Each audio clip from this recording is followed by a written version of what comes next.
Oh, shit. Here we go again.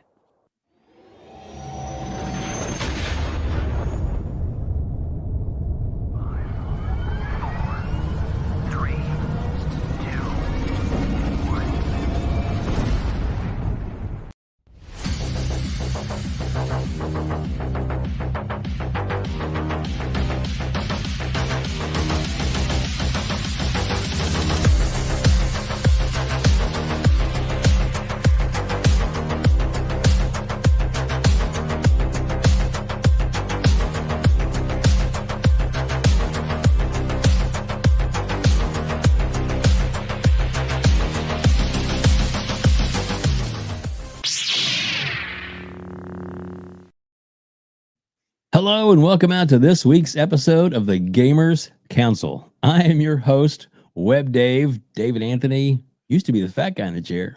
Not so fat anymore. And then with my co-host, Hargeet Chani. Hargeet, what's up, buddy? Hey, how's it going? We had a little fun week with a little dev direct. It was great stuff. We also had some Phil interviews. We'll go over it. We did. There was a little interesting, some little tidbits and some surprises and some good things happening. It's happening. Look, like we have, this is the mega panel. Okay, we have the official / not always here, but member of the council. That's right, the Jedi himself, Asante. What's up, buddy? Good evening. How y'all doing? I'm happy to be here. Actually, this is a good time to have me on. I think that the Dev Direct was actually somewhat one of their better ones, so I'm excited to talk about it. Yeah, let's go. Oh, me too, man. Me too. I just it was so surprising is what I'll say. Even though everybody's like, oh, we know what's coming, and it's like, ooh, that was pretty cool.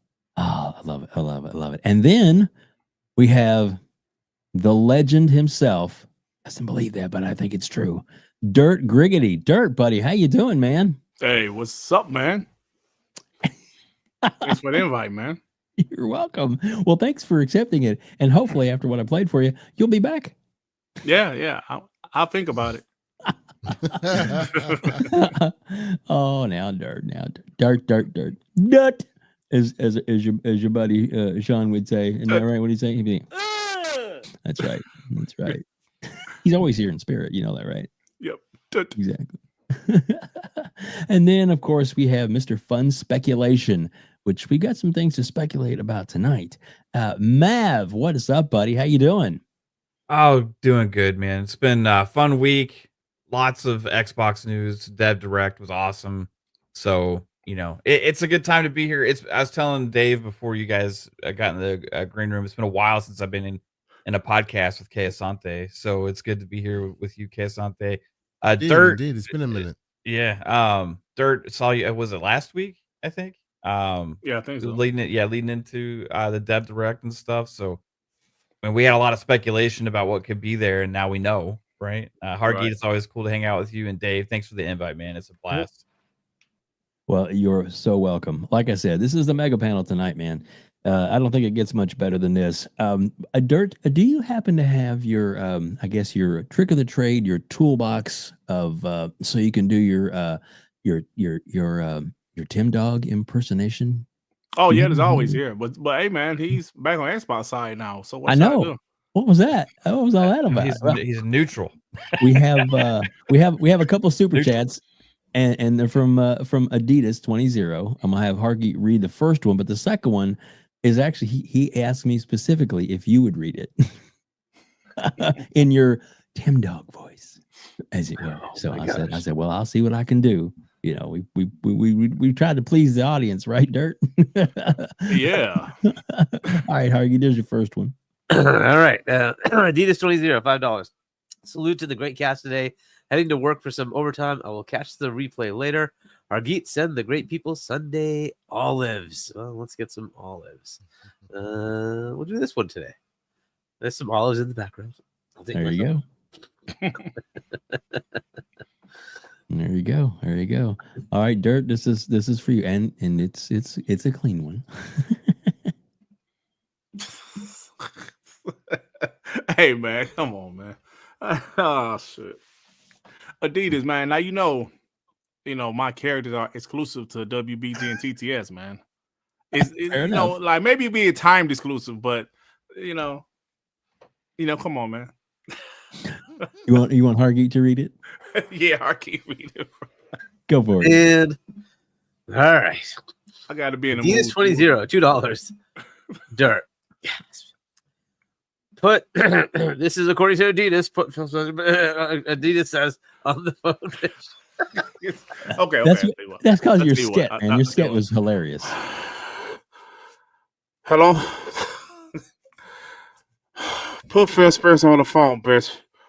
That's all he wanted me to say. You know what I'm saying? I did a skit with like Tim Dog was calling Xbox office.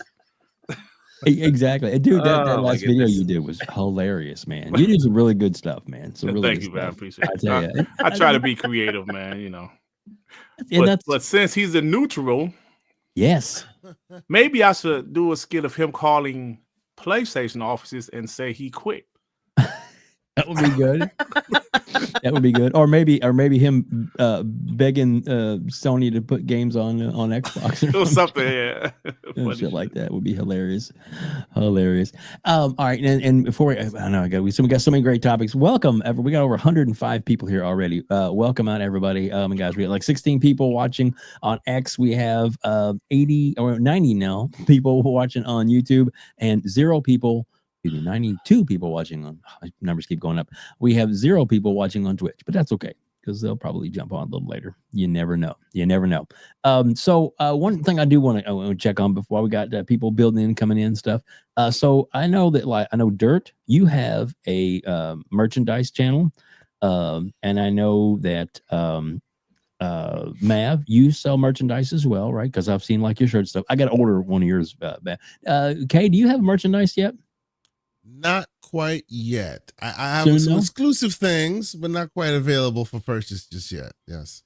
Cool. But it's something you're going to be working on though, right? Yeah, absolutely. Yeah. Okay, cool. Well, when it does happen, we like to be able to push it and stuff because I want to order one as well. Appreciate Because dude, that's awesome. I love your content. Saturdays, even if I don't get to watch it live, because sometimes I have to work Saturdays, I always watch the replay, man. Greatly appreciate the work That's you awesome. and I appreciate it. you Everborn put in. But yeah, so Dirt, if you want to at any time, and same with you, Mav, you guys, I think you all have admin powers, so you guys can drop those links in the chat if you don't mind. That way people can check out your great merchandise. Your Dartman merchandise is really cool. And of course, Mav Fun Speculation, he has a bunch of different things as well too. So like I said, I mean, all these guys on here, I consider podcasting friends because they're great members of the community, and I greatly appreciate each and every one of them. And of course, Hargeet can also push his book, so Hargeet can put that in there as well.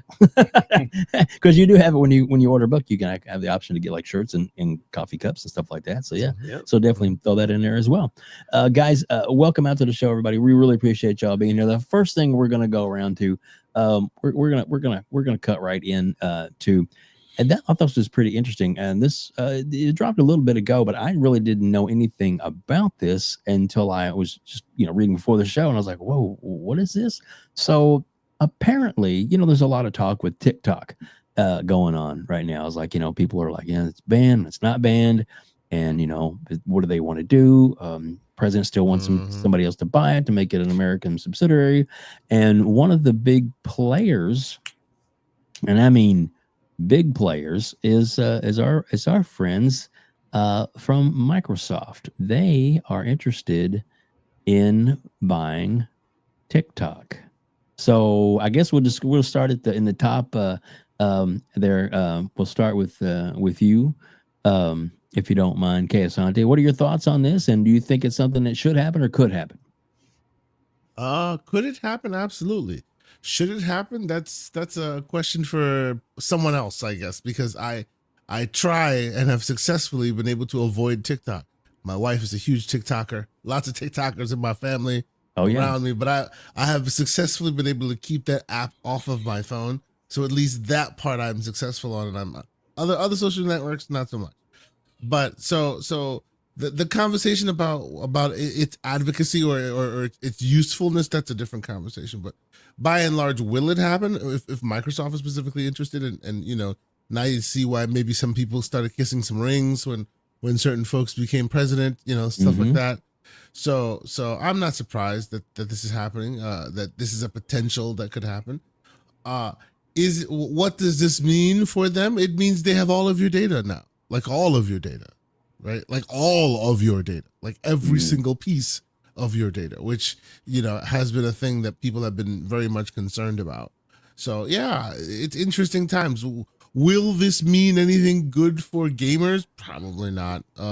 This is I suspect if and when they get their hands on this thing, they will touch it minimally, let it continue to work as it always does, and just suck up all the ad revenue and all the people information they can gather from it. You know what I mean? So it is a new world they will get into because this opportunity presents itself. And where it will lead, only time will tell. Yeah, I agree with that for sure. I think it's very interesting. Very interesting. Dirt, what are your thoughts on TikTok? Do you get on TikTok any? Yeah. I'm the opposite of Asante. I'm always on TikTok. Well, I mean, like, because it's actually a fun app if you're looking at like food stuff, girls shaking their butt. I'm just being honest here. It's a fun little app, but it's more for the, younger people. They be on there all day. Like my daughter's always on there, but there are some stuff for, that interests me. They got some gaming stuff on there. But as far as about Microsoft, obviously, like Hey Asante said, they could buy them. Will they buy? I have no idea.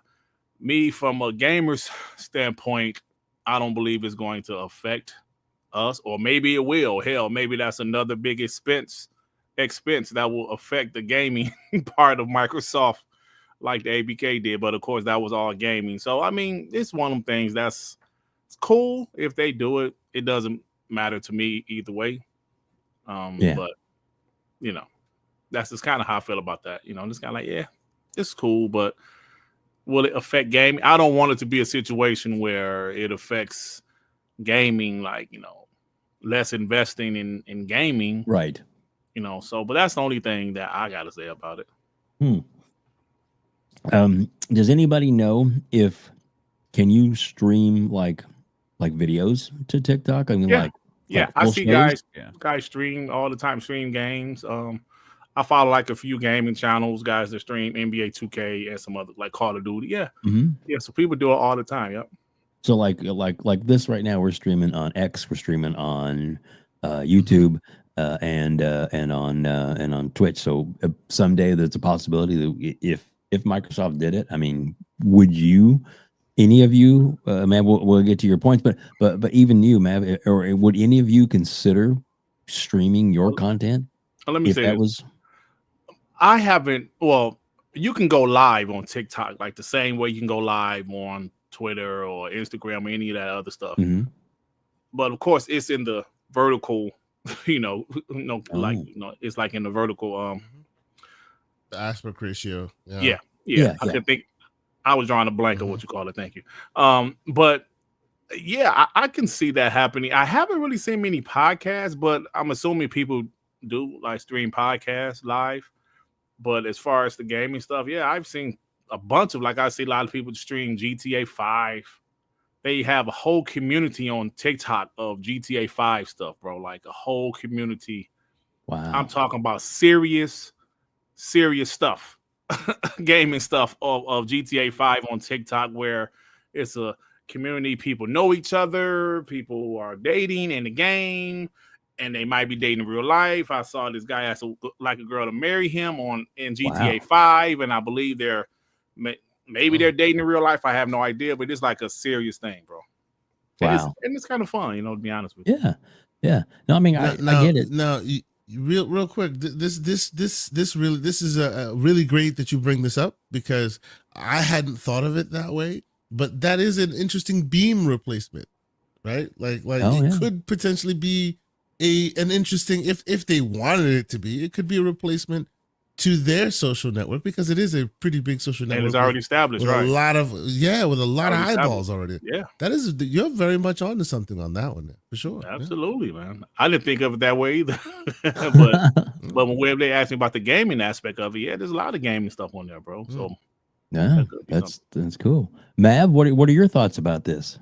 Yeah, I mean, for me, TikTok is a little different experience than both of these guys because my wife is heavily involved with TikTok. Like She's pretty has big, isn't she? I think she has like 19,000 followers That's on there. Or great. something. Awesome. Yeah, she does a lot of cooking stuff. She's starting to do a bunch of other things. She went live for the first time the other night when we were just hanging out and trying to pick a movie just to have fun with it, right? But so I'm a little bit, I'm kind of familiar with some of the things on there. There's like a TikTok shop, so you can for creators they can do things that way. There's a lot of like live streaming on TikTok has kind of exploded over the last year or so. They started making more of a push last year for gaming. I had considered potentially doing that as well for our channel, but because of the format thing, I just never took the time to really figure out how to dual stream using OBS in two different formats, because podcasting with all the cameras and everything is kind of different. I don't want to change the look of my show to support that. So you'd have to have there's a way to do it where you can have two overlays kind of, and you can have the stream going out multiple places and stuff. I know creators, one of them, Obi, who people might be familiar with Obi from the community. He's been a part of the community for a long time.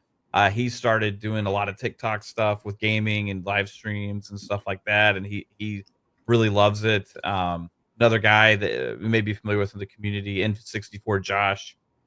He has a pretty big following live streaming on Nintendo, and he does a lot of like Mario Kart and stuff on TikTok. But besides all of that, like just in the grander scheme of things, like I don't want to see TikTok go away. So whatever they need to do to save it and in the long run to make it more established where people don't have to worry about this, mainly because there's a lot of creators there that have a lot of investment into it, time spent years growing, doing things with it, and it seems kind of like ridiculous to think about it, just this one of the biggest social media platforms that we have, to just disappear like that for stupid reasons, right? You can look at the political side and all these things of what they're doing, but my thinking is there's always a solution, right? There's a solution not to cut off this platform that is really fun, really engaging, has a lot of great features that support creators and content makers and stuff like that. And it's one of the best at doing different things to support creators as well. So I think in some ways they do a better job than Twitch. They do a better job than YouTube at actually kind of embracing the creators that they have, right? So I would like to see it stay. Whoever buys it, it doesn't really matter to me as long as it's something that continues to persist on the trajectory that it's had, because they keep pushing things forward. Microsoft would be very interesting. While you were talking early on, my first thought was that, you know, what happened with Mixer, like, you know, they could implement some way to where you can direct stream to TikTok or something like that from an Xbox console or from the PC app or something like that. I think that would be pretty cool. I know a lot of people have been thinking about like, well, marketing wise, they may be able to do a lot of interesting things marketing wise with their brands and stuff like that. I don't know how much they would go into that aspect of it. But just to kind of have a community that you can have, a successful community that's already there, established, all of a sudden have access to potentially in the future more features regarding Xbox could be a big thing for them in some way or another. So besides that, Microsoft, it's a bigger play. It's not, you know, this doesn't really just have to do with gaming. It has to do with, you know, social media control over messaging, you know, ad revenue, you know, all these kind of things. So I think it would be good for it to stay if they can figure out a solution. And I don't want to see my wife's channel just disappear after she put a couple years into it, you know, working on this stuff. And I mean, my daughter likes it too. You know, she loves TikTok. She was like it's gone that night when it disappeared for like 8 hours. Like, what happened? Like, what? Yeah, that it's shit was really gone actually- too. It's actually gone. I mean, It her was and her really friends were talking about it. Like it was a huge deal. And when it came back, it was like, oh my God, we gotta go. I mean, they were doing things like, hey, she was talking to this British friend that she has, like, hey, can you tell me what's happening on TikTok right now? Wow. Like, yeah, like it's a big deal for a lot of people. So yeah, I think it would be cool if they got it, but it could be. I think the other one is Oracle. It may be involved somewhat. I don't know if it's a partnership thing or if it's two separate bids or whatever. But whoever ends up getting it, I just hope they keep it and support creators. That's awesome. Yeah, I agree with that. Hargeet, there's a we do have a super chat to read, and then if you don't mind after that, then I want to get your input on this. Okay. All right. So why so serious? $2. I'm here to promote P-Lump's channel. Right. P-Lump is up. He's pretty sad right now, man. He's Oh, yeah? a What's up? Washington Commanders fan. Oh no. They got that ass whooped. Yeah, so he's probably not in a good place right now. Yeah, he probably not. Yeah, I hear they're thinking about changing the name back. That's Yeah. crazy. Really? Yeah, really, they Yeah. really are because the actually some of the African, the American Indian or whatever tribal people have come to them because they feel like now that they're, I guess, losing out on some of their historical value that it had. So I'm Wow. like, okay, Well, yeah. it's just because the kids are good now. That could They're be it like, too. you've Now they tarnished want to be our associated with them? reputation for 30 years. You're good now. Okay, you can rename That's it. funny. Let's go back. That is funny. That is funny. All right, Hargeet, floor is yours. then. Yeah, this is like all sorts of red flags to me. I don't see any good place to be with this. Yes, there are some pros, but understand the reason this is banned is because the government can't control it. And if the point of this is the government can't control it, so somebody in the West buy it so we can control it, why the hell does Microsoft want to get involved in that shit? They already have enough regulators up their ass. Why would they want more? This is only going to get worse. Like, I would stay the hell away from this. If it was me, I would run away from this. I wouldn't touch it. Like, this is just a terrible area. People get all pissy about all sorts of things. Oh my God, these people get to talk. That people get to talk. Like, you should just stay the hell out of this. Do not get involved. My view, run away. Don't touch this. Get somebody else who's interested in this shit to deal with it. LinkedIn made a lot more sense. Yes, that's social media, but it is focused on the business world. It is focused on career growth, right? That's a good place to be because that's a good place to create CRM association, right? It's intended for customer engagement. That's the purpose. That's great. That's what that LinkedIn made a lot of sense to me. Right. So, but this, to hell with this, I would stay the hell out of it. I would stay the hell out of it. You know, this area is going to get looked at 10 ways to Sunday because every government is thinking about what the hell the social media networks are doing. Right. Hell no. I would not want to touch this thing at all. I would stay the hell out of it. To me, this is a stupid idea. If you want more government regulation, good luck. Because this thing is going to get regulated up the ass. I would run away. Not my thing. But hey, if Microsoft wants to get in, there's plenty of pros here too, is all the data. You get a platform where you can do your own propaganda, right? All sorts of baloney like that you can absolutely do. Fair enough. But it is a whole set of headaches that you will take on that every government in the world is going to come after you. They're already after them anyway. Yeah. Why add more? Why add more? I would stay the hell away from this if it's me. That doesn't mean they won't go do it. It's definitely a revenue source. It definitely puts you in front of a ton of eyeballs, and they want to be able to do that, right? It's certainly that. Remember, they wanted to buy Discord, right? There was a reason they wanted to get that captive audience that's already there. Oh yeah, right? TikTok's got a huge audience. They want that audience. Fair enough, but it comes with a lot of problems. So I would run away from this. That's my opinion. My opinion. I wouldn't even touch it. Well, it's not worth it. Not worth it. Well, we know one person that won't be able to look at it at all. Yeah, Lena Khan is gone. The world is a safer place. I'm sorry, what? Was that out loud? Yeah. Anyway, sorry I had to rub that in there, but yeah. So, but yeah, my view, TikTok, that'd be crazy. Let's say, Mav, you want to read this one? Yeah. My wife says, "I'm all for this. LOL. I hope it happens." Yeah. Yeah. Like I said, she has a channel on there, so pretty invested into it, and it would suck if it disappears. Whoever ends up getting it, I think it'll. I think in this mess already. I think it'll. I think they'll work out something and it'll stay. Like there's just too much at stake for a lot of people. Like Well, a have you lot of seen- American citizens, like Yes. have a lot of investment with time and income on the app. Yep. There was this one gentleman who went on, and he was I wish I had that. I may have it. I'll have to look and see. But he was going on and on about when it shut down, and how he kept just looking at the app like every 10 minutes he just opened it up and look, and he was like still get the same notice that it was shut down, and he was all freaking out. And then when they got it turned around, and he was all like, he's definitely a quote unquote Democrat, and he was just like, he goes, I guess I'm a Trump lover now.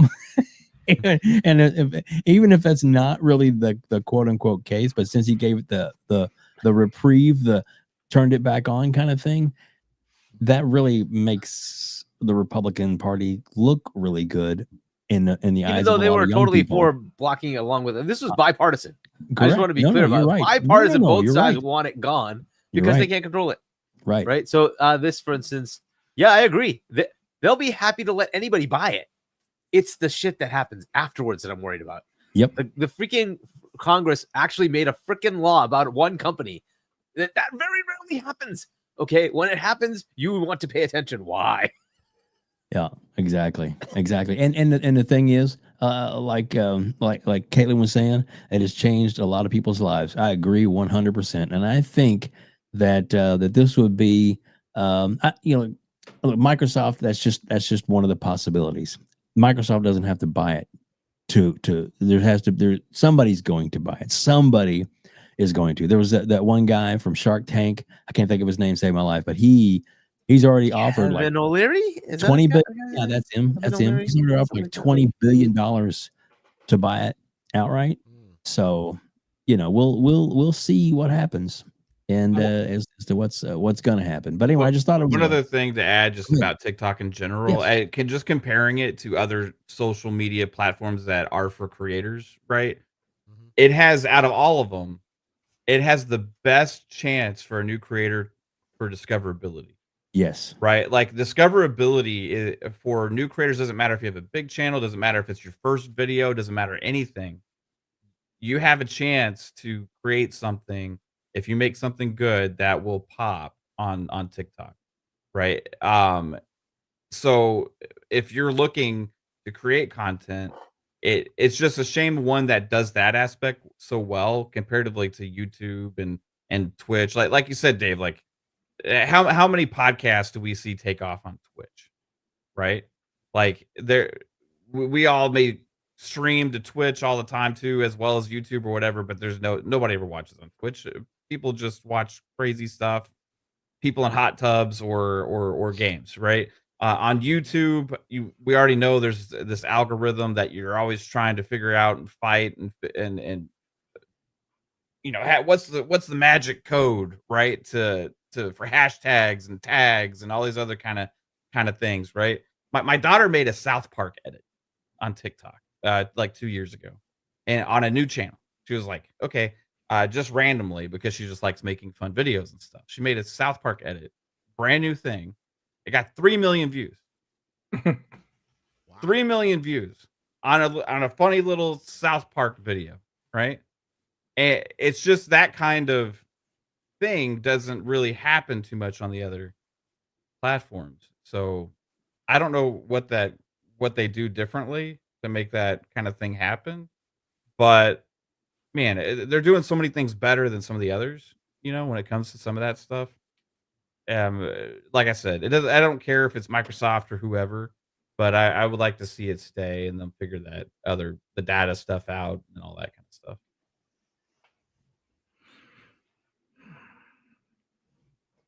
That's it. Are you there, dude? Hell of a place to advertise Game Pass. Yeah, True, very for true. sure. What happened to Dave? WebDave, you're Is muted, he I think. here? I'm sorry. Yes, I'm here. Sorry. Sorry. Okay. I was looking. I for can't that clip. tell because of the Psychonauts thing over us, so I couldn't see your face. I didn't know. Where am I at? Where am I? There we go. Yeah, I'm here. There we go. Yeah, no, I want to put his comment up there, but yeah, it's definitely interesting. But I think somebody's going to buy it, so I think it's in the long run. I think it's going to be it's going to be good. Yeah. And also a big shout out to Caitlin, Mav's better half. I'm just kidding. That is in the chat, and love having you here. Oh, look, and Plume Tony from Plume Network is here as well. What's up, Plume, buddy? Good to have you in the chat. Like I said, great members of the community, one and all. And so yeah, and I've actually watched a few of Caitlin's cooking stuff. The stuff and all I can say is that Mav's the lucky man that gets to eat it. So that stuff she cooks is amazing. So there you go. We do have another super chat or two. Oh my gosh, we even got a member up. Yeah. So we got. Oh, I'm sorry. You go ahead. I have to keep doing it. Yeah. Big Memo became a YouTube member. Thank you. Thank you, Mo. And then we got Sith Lord, $2. Best Sunday ever. Mav and Kay Asante tonight. Yeah. Heck yeah. Plus nut. Sith Lord hates dirt. Yeah, really? Yeah, he must not. That's all right. He must not rock out with me. That's all right. I look at it this way. If you like this video, please hit the like button. Who doesn't love that? That's classic. A lot of people. Fuck them. That's all I got to say. If you don't like dirt, you can just leave. That's all I got to say. Dirt forever. All right. But yeah, we have over 339 people watching us right now. One on Twitch and none on TikTok. Damn. But we have we have our 116 on X and over 240 now on YouTube. Welcome everybody. Thank you so much for being here. We greatly appreciate each and every one of you for being here. Guys, I guess before we get into the big topic, let's talk about so Phil's been popping up all over the place, doing some interviews. That's right. The man, the myth, the legend, Phil Spencer has been following up some interviews. The man who once said this. This is about delivering great exclusive games for you that ship on platforms where Game Pass exists. Now, does that really carry the weight anymore? We'll kind of get into that, but let's play. He was on several different podcasts, which I thought was some great ones. But the little clip I'm going to play for you guys is his the one that just recently is now free to everybody to watch, which is the one. Oops, wrong button, Dave. With Justin Legary and Destin Legary. I almost said Justin. Destin Legary. And so yeah, let's put that up here real quick. And oh no, there we go. That's the one. All right, can you guys see that? Mm-hmm. All right, cool.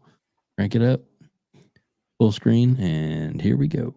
Indiana Jones has an exclusivity window. To be fair, can you solidify that Starfield's staying put for the time being?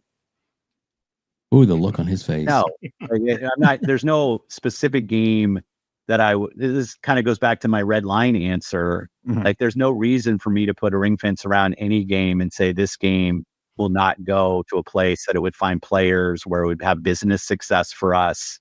What we find is we're able to drive a better business that allows us to invest in great game lineup, like you saw. And that's our strategy, right? Our strategy is to allow our games to be available. Game Pass is an important component of playing the games on our platform. But to keep games off of other platforms, we don't think is a path that that's not a path for us. It doesn't work for us. What we're doing now, we think really enables us to build the best platform for the world's best games, because the world's biggest games are available in multiple places. And more creators are asking us, how do we stay connected when our game might be playable in all these different places? And we want Xbox to be absolutely the platform that enables that. We think that makes us unique.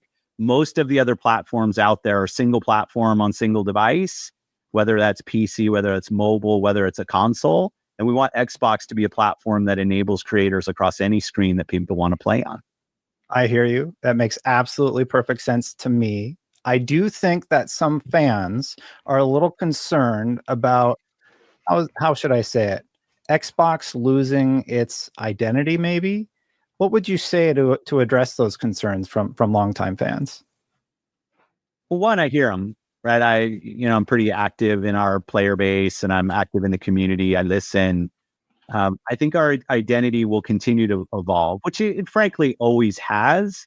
But when I hear concerns about, is my library of games safe? Am I still going to be able to play the games? And I think over the years, I'm proud of the commitment we've shown to respecting purchases on our platform through back compat, through cross entitlement, Xbox Play Anywhere, through cross-play, things that we've done to enable people to continue to play. So I hear that when I think about I see the investments we're making in platform and how we want Xbox to show up in multiple places and your library to be available there. When I think about buy to stream, so if I buy a game, I'll be able to stream it to devices. Like, this is all about making sure that your library of games that you own on Xbox are playable in multiple places. So I'd say it's an evolution of our identity, but I believe it's an identity that this industry needs. When you think about where this industry is now and you see the challenges, the business challenges that are out there for many companies, that I think us keep making games more accessible to more people has just got to be front and center for us as an industry, so we continue to see great games that we've seen over the years. This video was made possible by Patreon. Well, there you go. We'll cut that out. So guys, that was a lot said, and I don't know. Some people will look at that and think, "Oh, you're just giving up and everything's going and all that kind of stuff." And we already know that there's a lot of stuff going, and then we know that there's some stuff that's, South of Midnight is not listed for PlayStation as of yet. Just gonna throw that out there.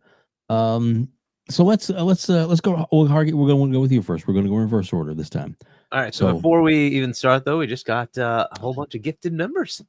Spartan. What a Here we guy. go. 5 gifted memberships. Thank you. And those went to Roshan Eppinger, E-Ranks, Danny Passion Official, Ice Cold, and then Psychonauts. Yeah, congratulations. Guys. That's right. And just so you know that if you did get that, you can actually use the amazing emojis because you're now a member. And if you want to become a member yourself, it's just $1. But we do have for tonight special guest. We have the Dut Sith Lord emoji is in there. We have TTS, of course, for him. And then Asante's favorite emoji is there as well. Ahsoka is there. So yeah. There we go. And you know, there's all kinds of great emojis in there. So we always rotate them around, mix them up and stuff. And we having a little, I guess, behind the scenes kind of contest type thing. We're trying to figure out what new emojis we're going to be adding based on people's guessing. So anyway, all right. So Hargit, what's yours? Yeah, as far as what he said, like in that little clip, let's just take that little clip. Yes. Is Starfield going to be to remain exclusive? It may not, right? He's just not going to commit one way or the other, and maybe they do have plans to bring it over. Maybe there are. I mean, we heard rumors of it, right? Yep. And that's fine. Like if it is what it, like we've had it for a couple of years now, right? It's fine, whatever. So if it's going to come over to other platforms, it's going to come over to other platforms, whatever, right? So you have to look at it from a perspective of how do you fund games? Yep. You keep hearing it from the PlayStation side, who also makes these large budget games, that they can't do it. They don't know how to fund these games. That's their problem. That's why they want the live service games. Now they want you to buy the remakes and remasters because that's all they have. They have to have something. And Call of Duty is the thing that makes their profits. Well, Call of Duty is owned by their competitor. Well, what should Microsoft do here? So their answer is, look, we've got Game Pass. It'll shield us a bit. That's fine. Great. But if we're going to drive profits up and be able to give you another Ninja Gaiden, another whatever you want, right? You want these kind of games? Fine. That takes money. So you know what we can do? We can take our older catalog and start putting it on other platforms. Some of these games, they have history on other platforms. We'll just let them be there, right? If Outer Worlds 1 is on PlayStation, why can't 2 be on PlayStation, right? If Doom 1 and 2 is on PlayStation, why shouldn't 3 be on PlayStation? This is what they're going to do, right? Starfield hasn't been anywhere. It's on Xbox. Fine. South of Midnight hasn't been anywhere. It's on Xbox. Fine. We'll probably see the same with Clockwork Revolution. We'll probably see the same with, State of Decay, right? Because that hasn't had history there. But that doesn't stop them from bringing the older games over. They could. We don't know. They could do that, right? So the big question is always Halo and Gears. Again, there's nothing stopping them from doing it. It really comes down to, does it make sense for the platform? Does it make sense for the games, right? And they're taking that approach, that way. And Phil's just reiterating the same thing. It's not guaranteed that things are going to go over. It's also not guaranteed that it's not going to go over. They're just not going to make a commitment. They're going to base it on what makes sense for the company. And look, they're able to deliver games. They're able to do that because they're everywhere. They're not doing this lockdown thing. Nintendo's games don't cost as much to make. Thank God. That's why they can keep giving us so many games. And their system works. Their platform works. PlayStation is canceling all the freaking time. It's the cancel station. What should Microsoft follow the same pattern? No, they found a different way to go. Like, they have PC, they own it. It's theirs. Windows, it's theirs. Like, we're just gonna put stuff here too. Why shouldn't we do that? Right? That makes sense. They have their Game Pass there too. Go ahead, subscribe there. Fine. Right? Doesn't hurt them. They're happy to have the engagement. And if somebody wants to pay full boat on PlayStation or Nintendo, why are they going to stop you? You want to pay full boat on Steam? Why are they going to stop you? Yes, go for it. That's what he's saying. And I have to just look at it from a financial perspective and say, they're kind of right. It's just the world, the way we are. Like, we just found out that Dragon Age, right, failed. It did not meet their sales expectations, right? It got half of what they wanted. Okay. From now on, is it really going to really make that money back? Even if they sell another 1 million or 2 copies, understand it's going to be heavily discounted. It's not going to be at $70, right? This is the way it is. So they're not getting the money they want. And this is the world we're in, right? How many studios close all the time? This is where they are. And they're like, hey, how do we survive this? Yeah. Well, this is how they survive it. This is how they survive it. And does that mean everything is going to go? Probably not. But expect a bunch to go. Expect a lot to go, right? I don't know what the percentage is, but maybe even 80-90% would go, right? I don't know, but expect a lot to go over, because this is how they can sustain themselves to the point where Microsoft is happy. So they keep getting their funding and keep going.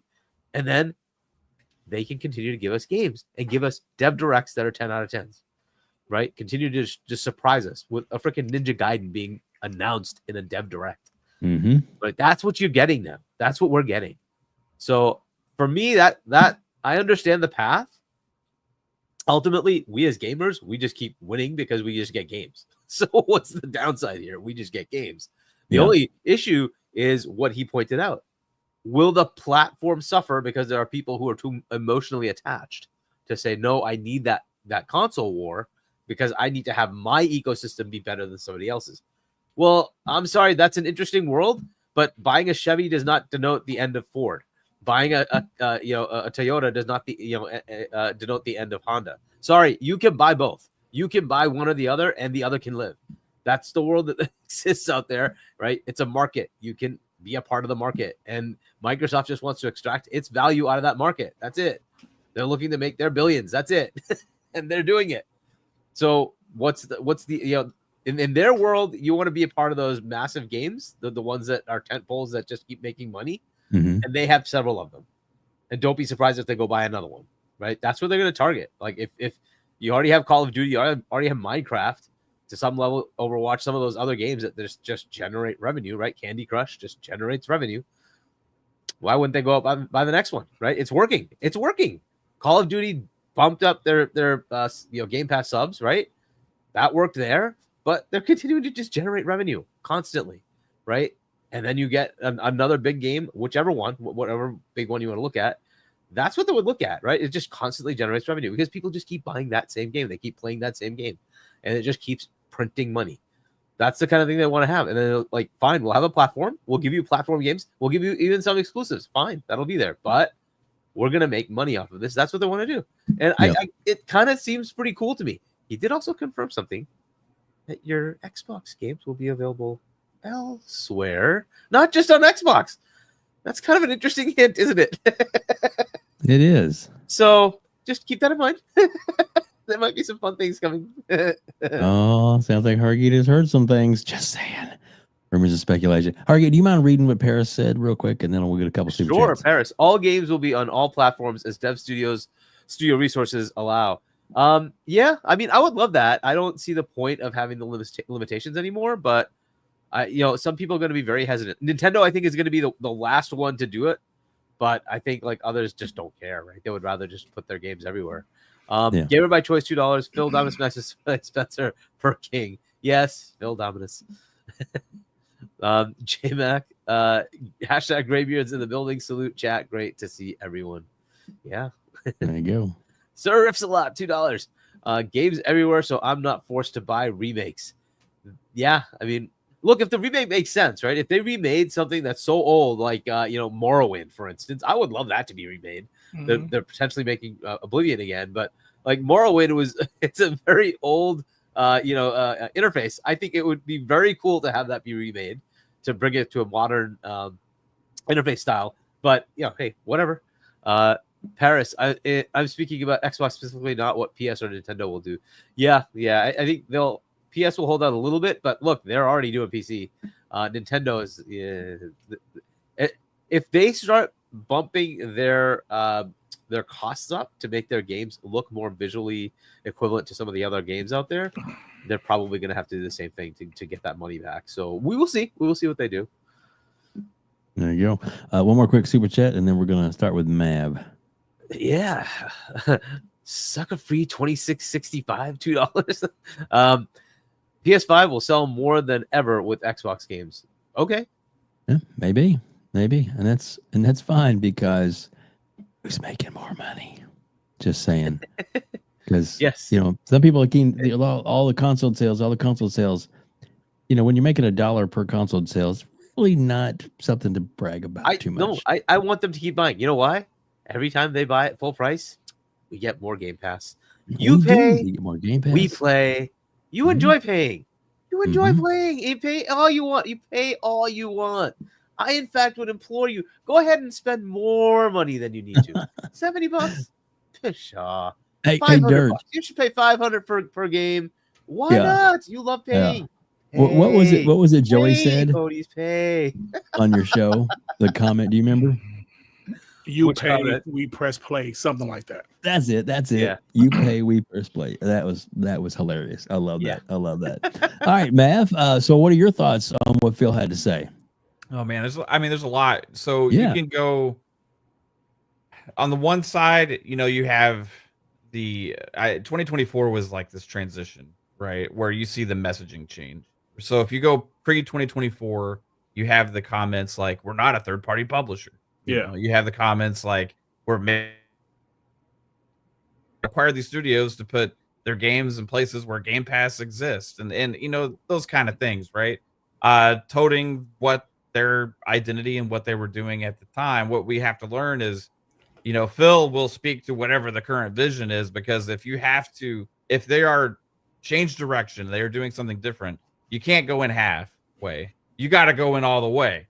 And now he's talking about his core beliefs as a gamer being about games for everybody and all these other kind of things, right? And that's kind of the new messaging behind what he says he wants the gaming to be about in general. But what he's saying is, well, if he thinks that what gaming should be, this is what we're going to do, right? So they're changing the game, right? We don't need to expect PlayStation to do the same thing right away. We don't need to expect Nintendo to do it, because that's obviously not what they're doing.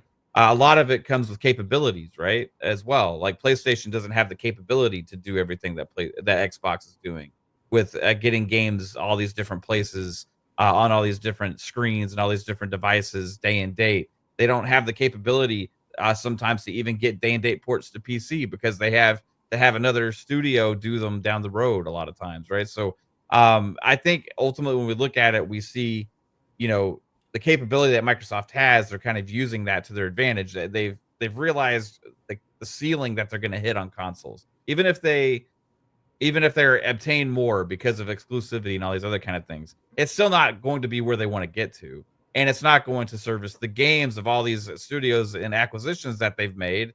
In fact, it might put a lot of them in more jeopardy, because they're not going to be able to reach the amount of gamers that they want. So I think this was a core philosophy change, and happened probably over the last 2 years, especially with ABK acquisition. ABK being a $70 billion-dollar acquisition that is a multi-platform publisher coming in. That's a transformational acquisition to everything that you are about, because you're essentially acquiring a publisher that was about the equal size of your whole platform to begin with, right? As far as value and all that kind of stuff. So capabilities of development, all these other kind of things. So they see all the money coming in. At some point, I always saw this happening, because you have, okay, once Call of Duty got integrated, once all these other games got integrated, and all the money guys see all these players playing these games everywhere and the amount of money that they're making, they would say, well, okay, why aren't we doing this with these other games, right?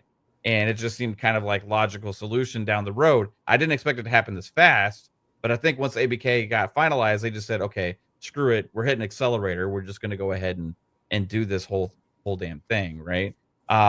So it was touch and go with the community, because that's the biggest fear whenever you're making a massive switch like that, okay, well, this is going to piss a lot of people off, right? Phil knows that. He knows he's contradicting everything he said in the past on those past statements and these other kind of things.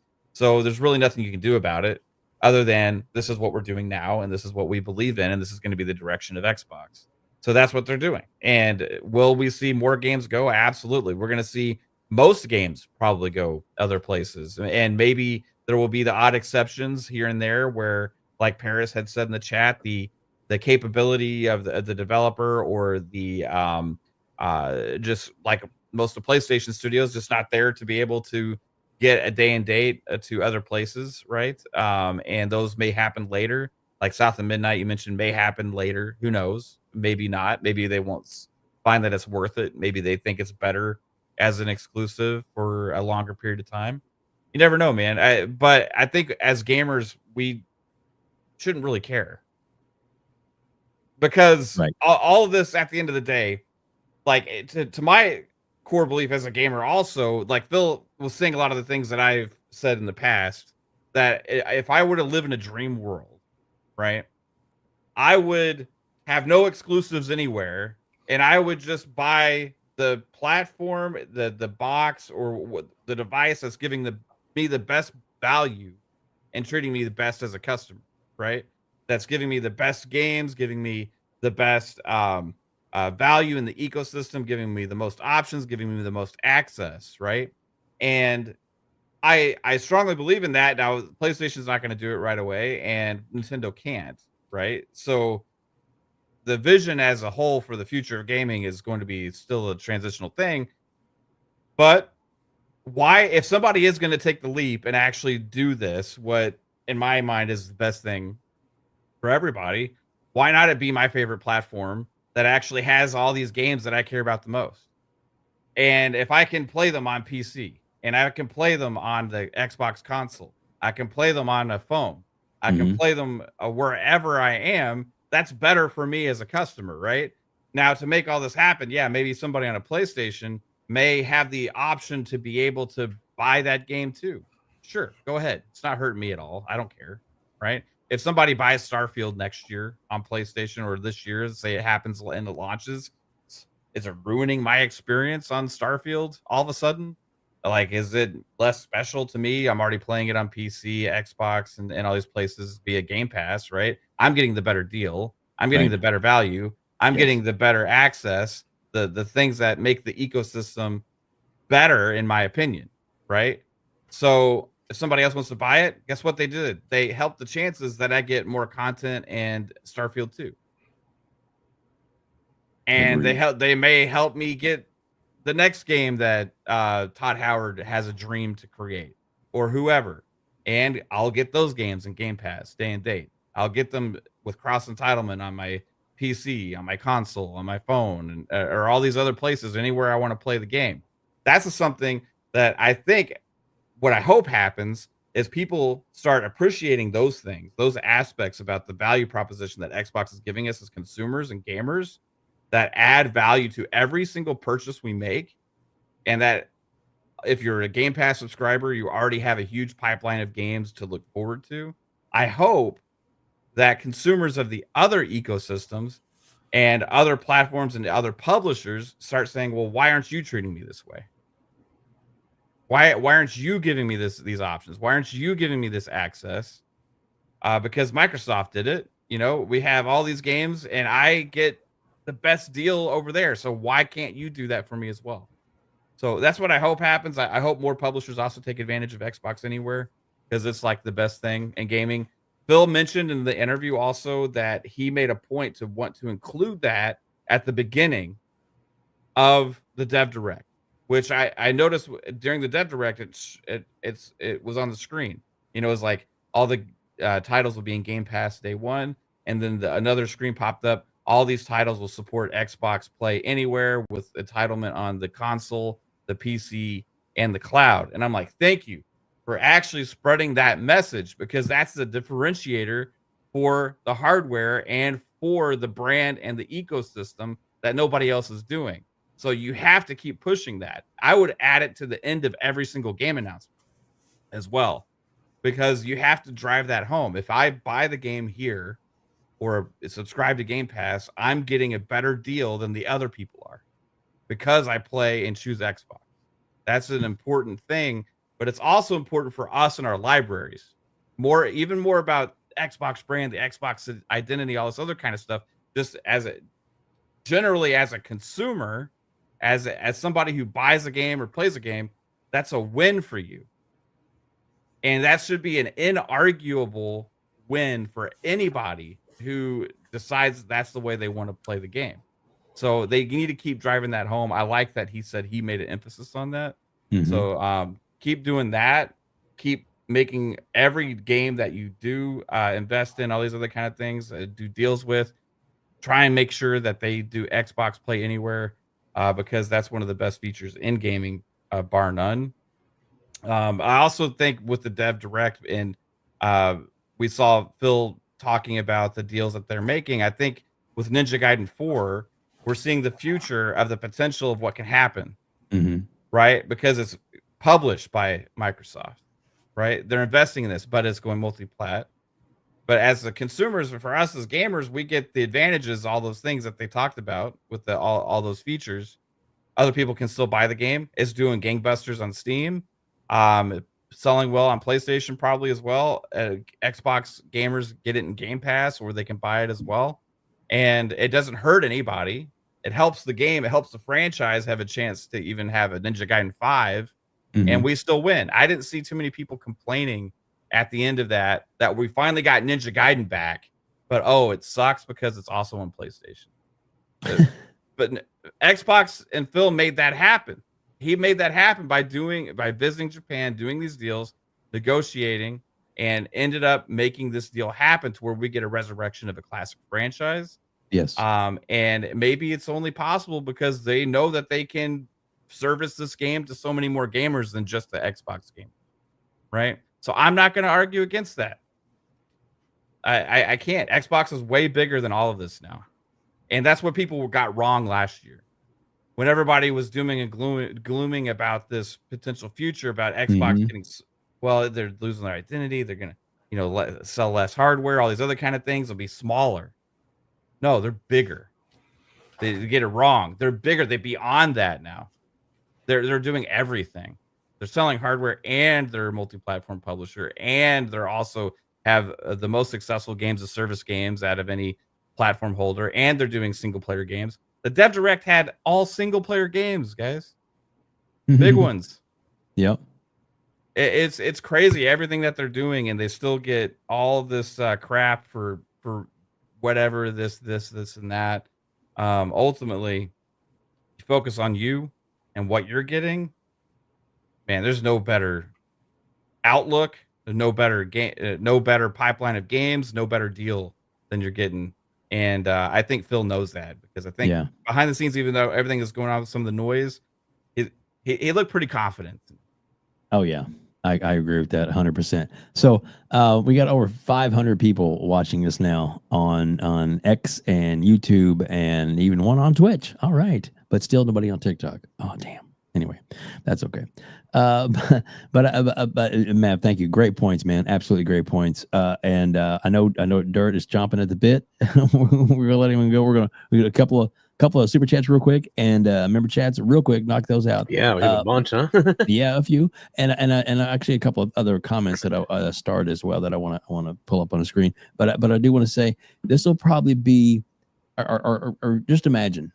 And Kay and Mav both. You got to think about this when we'll get back to you on Mav on this, but this could be, or should I say, the biggest supporter or the biggest games this year on PlayStation could all be from Microsoft Game Studios.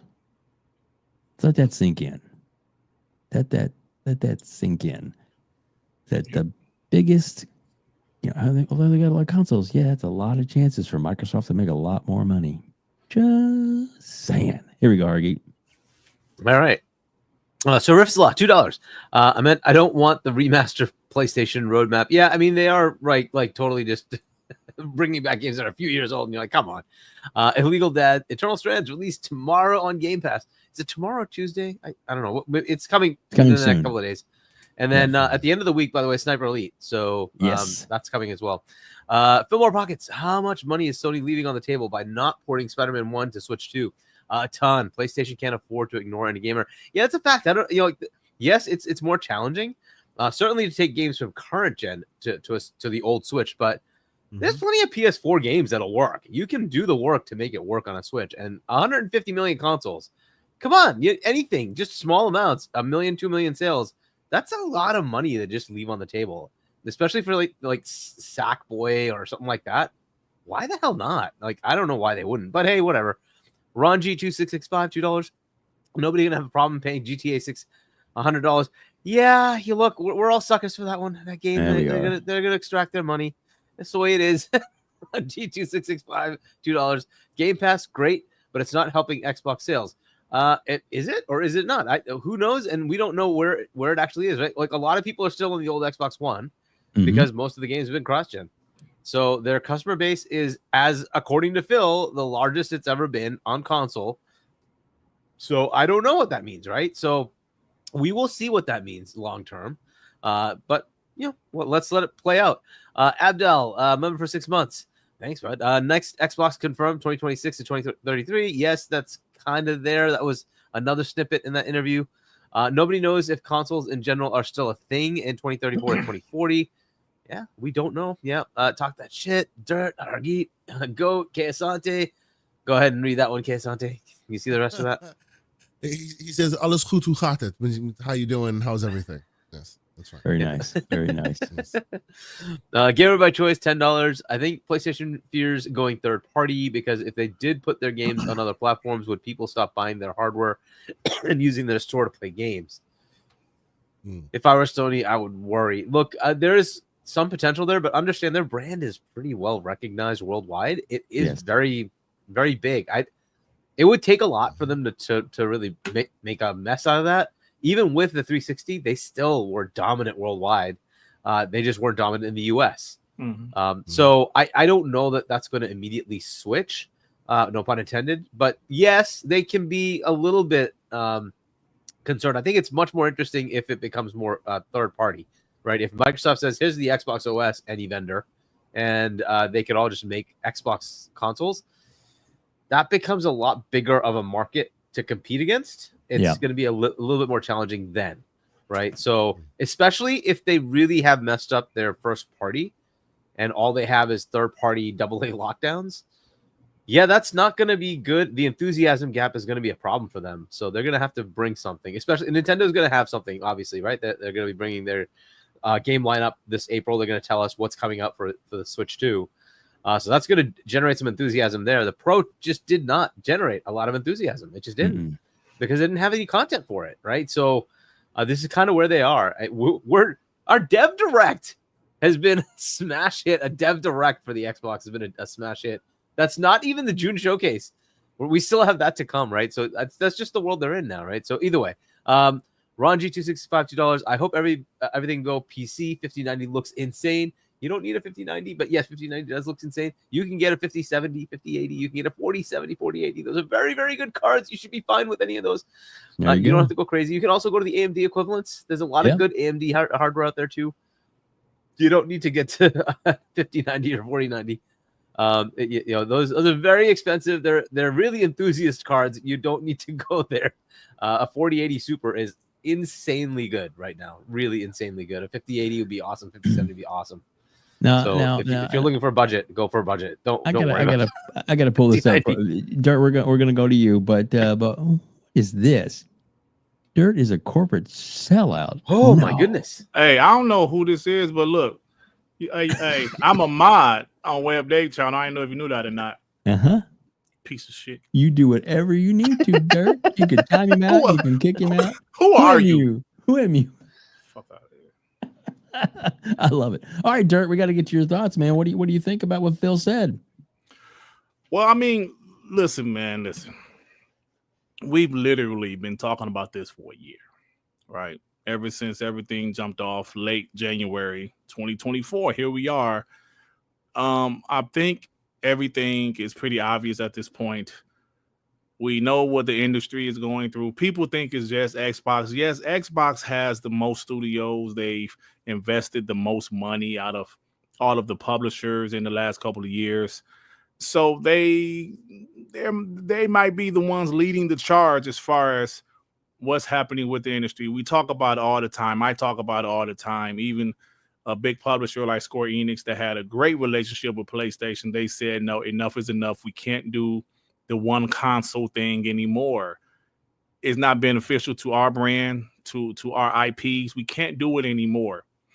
And this is what's happening, man. Like Hargeet brought up BioWare. Because Dragon Age, the Real Guard, which I absolutely loved. I love the game. I finished it. I thought the game was phenomenal. But because that game did so poorly, it sold half of what they were expecting. Was she the creative director? I don't know if it was he or she. I don't know what the name was, but somebody that was at a company at BioWare for 18 years, they left. And that was probably like an ultimatum thing. Hey, where you got to get out of here or whatever. We just don't know what's happening. We're at a day and time where if games don't sell, studios are getting shut down. We're losing studios. As a gamer, I want there to be more studios, not less.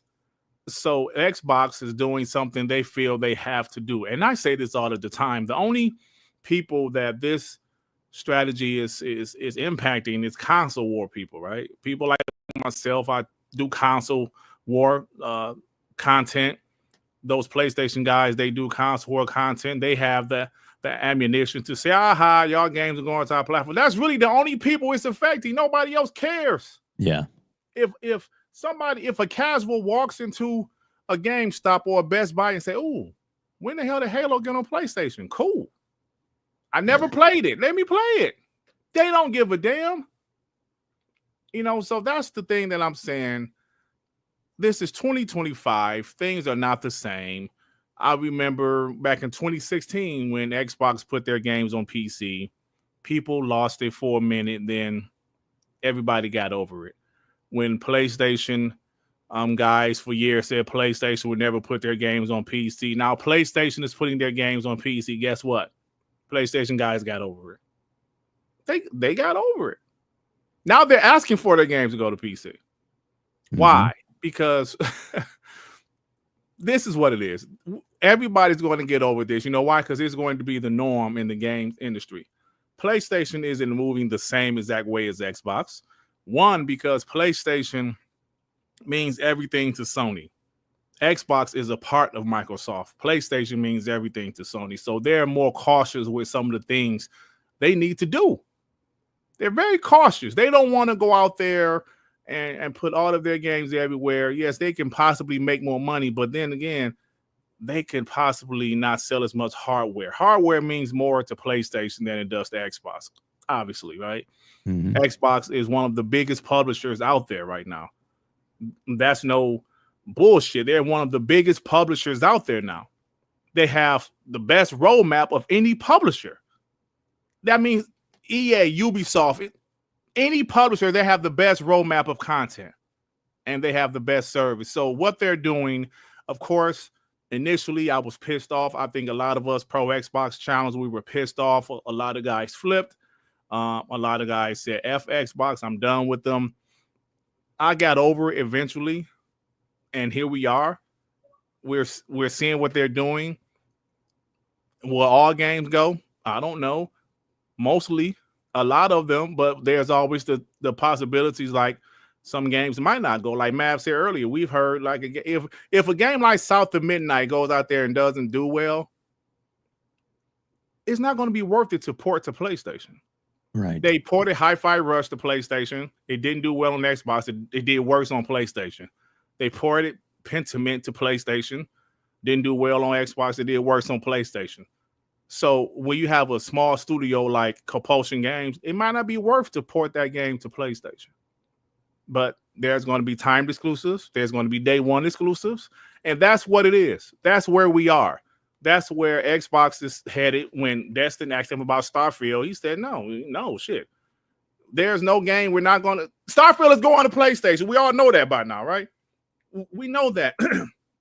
I got a comment on the video I did in 2021 about Starfield not going to PlayStation. Yeah, I was talking shit. It was a few years ago. Yeah. So I was like, yeah, Starfield ain't going to PlayStation. So the guy put a comment that this won't age well. I said, you damn right it didn't age well. Because that's the truth. It hasn't aged well. But this is where they are. I told people last year, make your decision. If you're pro Xbox, if you're going to stay pro Xbox, this is what they're going to do. If it bothers you, make your decision. You are an adult. Make your damn decision. If you're going to stay Xbox, or if it bothers you, go to PlayStation, go to Nintendo. As long as they continue to give me personally, I can't speak for everybody else. For me personally, they're still making the games on console, which I prefer to play on console, in the service that I really love, Xbox Game Pass. I'm staying where I am.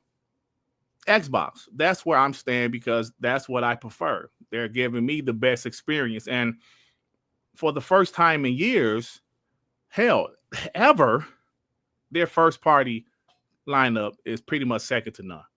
Second to none. Like Hargeet said, this was the Dev Direct that we had last week. They're going to have another showcase in June. We know they're going to have a Dev Direct in January and a showcase in June. That's two things we know that Xbox will provide for us Xbox fans. And this Dev Direct was the best one they've had. Last year's showcase was the best one they've had. So Xbox is doing what they have to do because we know how the industry is right now. We know the budgets are insane. And you need to put your games everywhere. Do you see pieces of shit like Ron G talk about Xbox sales? Yeah, console. You're talking about console sales, right? Mm-hmm. How is console sales? You guys using that as the only measuring stick for whether Xbox is successful or not? If PlayStation is so successful with their console sales, why they cancel 10 games in 3 years? Talk to me, please. Explain that to me. Exactly. If console sales mean everything, why in the hell did PlayStation cancel 10 games in 3 years? See, that's the thing about you dumbass PlayStation fanboys. It's metric, whatever, man. You know what the hell I mean, Jeremy Brown. Don't talk about me about my Detroit education, you asshole. Get him, Dirt. But that's what I'm saying. How about the console sales? See, how about the game cancellations? Talk about that. They don't want to talk about that. Do you, Ron? Do you? Piece of trash. I'm sorry. Something else too, Dirt. The thing that like about those game cancellations, real quick. Everybody over there on PlayStation keeps touting the fact, yeah, but we still got exclusives, right? But you're filling them up with second, third-party deals. What's going to happen with those games? Mm-hmm. There's going to be timed exclusive. Like, so if you're upset about Xbox games potentially going to PlayStation, even if it's later, PlayStation's doing the same thing because their idea to fill in their roadmap is to pay for timed exclusive games. once those deals expire, those games go to Xbox. We're already seeing it, you know, and like Square's done. Mm-hmm. Square. You know, like there's the deals are going to be for lesser games. It's not going to be the big publishers. You know, like Man, I was just about to say that. Not to cut you off, I was literally about to say that. What you said about Square. Square is done, right? If they're going to steal money, had a third-party game, you might see something like a Phantom Blade or Stellar Blade or something like that, because the big publishers aren't doing these exclusive games anymore. That is not. They're not. Maybe Konami, like maybe Sony funded Silent Hill 2. I don't know. That's a timed exclusive, but you're going to see fewer and fewer timed exclusives from third-party publishers. You're going to see less of it. Then what? Y'all, is console sales going to save y'all then? Concord is the worst flop of all time, but y'all got 75 million console sales. Pay attention, dummies. I remember when people say Spider-Man is never going to go to PC. I remember they said play. Mav, I remember vividly. I can tell you the names, but I'm not going to do that on WebDave's show. That's all right. The names of PlayStation fanboys, some of the PlayStation fans, trust me, you know them. I remember hearing them on shows saying PlayStation would never, they use the word never put their games on PC because they're not stupid like Xbox. I'm talking about 2017, 2018, 2019, because they're not stupid like Xbox. PlayStation games sell unlike Xbox. I remember it vividly. Several guys in the community saying that kind of stuff. Now, what are they saying? Well, it's kind of cool PlayStation putting their games on PC now. Although, yeah, it makes sense. Hey, it makes sense now, right? All the same stuff, man. I'm sorry about that, WebDave. Oh, dude, no. It's a conversational podcast. It's all good. Hargeet, are you still there? I know you're sometimes he turns his camera off when we're doing. There we go. We got a couple super chats. I'm gonna let you get that, and then we're gonna get Asante's take on this, and then after that, we're gonna play the direct, and then we're all gonna jump in on this. Will the Insider, Broke Boy Lewis, $5. So if PS is such a great platform, why are there so many PS trolls in Xbox streams? Facts. Good question. Why are they playing their consoles instead of being here? Well, they have to have games to play. I'm sorry. I want to learn about the games going to PlayStation, which is exactly. Right? Since their first Ron party G. didn't have any. Yeah. Sorry. $2. Dirt, people do care. Xbox bad sales tell us this. Okay. All right. Brett Bingham, $2. Jez said there might be a partner direct in March. Yeah, there usually is a partner direct before June Showcase. There's also going to be some indie shows, right? There's going to be some indie drops. So definitely look out for those shows as well. Brian B, $2. I remember Xbox has no games. Are you sure?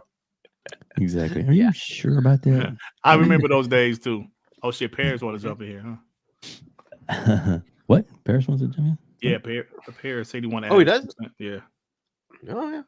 Can you give me 2 cents real quick? Of course. Let me get into line. But while we're bringing you in, we're gonna go ahead and jump to Asante because he's been patiently. Well, we got over super chat. Let's go ahead and drop that. Yeah. $5. If console sales do not translate into game sales, then it is meaningless. Game sales and services is where the money is. Trolls don't understand that. That's true. And Sony said the same thing. They're looking for user engagement numbers, monthly active users, right? That's what matters the most, right? You can have a platform with 400 million, but if only 2 million people are playing games, that's not very good for you. You need to have more engagement. That's kind of the problem, right? So they want a lot more engagement. Look, I'm not saying Sony's in trouble. They're in a downward spiral that they need to fix. That's it. There you go. And got to welcome out to over 600 people watching us right now. Over 200 on X, over 400 on YouTube, and 1 on Twitch. Welcome to Twitch, and still none on TikTok. Damn. Maybe I should have put it to TikTok. Anyway, all right. So, Kay, you've been so patiently waiting, but I know you have got a lot to say about this. So please let us know your thoughts on what Mr. Phil Spencer had to say. So for me, I think you, depending on where you come to it, determines how you feel about what's going on today, right? where I see Phil is trying to bring Xbox, I have kind of lived for a long time. People I've been listening to folks talk about, the idea that, now as a gamer, this will basically let you take your games wherever you go. I've been doing that all my life, right? I've been playing my games wherever I happen to be. Now, when it's not officially available, it makes you do crazy things to make it happen. Sometimes you buy dual copies and manually copy your saves over. Sometimes, hypothetically, a certain platform will offer their games, and then you'll dump them from that platform and play them on PC so that you get better frames. We won't talk about that, but needless to say, what they look to be trying to accomplish is the holy grail for gamers, right? The reason I see this being such an issue is it's something that no one has ever been able to accomplish before, right? And because it's something that no one's ever been able to accomplish before, and because the historically the environment has always been always been filled with what I call fake exclusivity, right? Because that's what it is. It's fake exclusivity.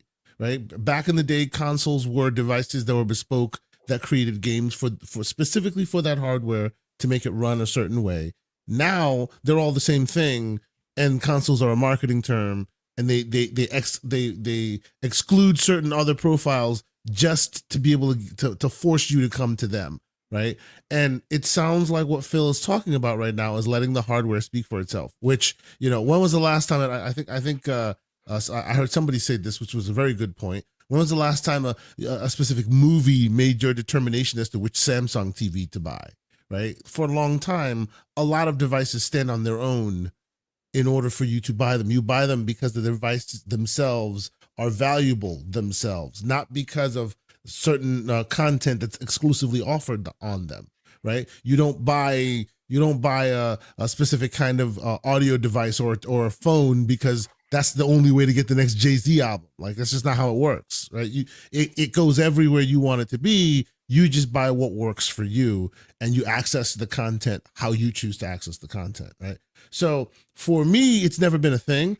I definitely do understand that because this ecosystem has always been driven by that console war, even and let's not get it twisted, the vendors themselves marketed based on that stuff. They cultivated the console warriors for years, right? And now they're looking at you flipping their nose and saying, "Pshaw, why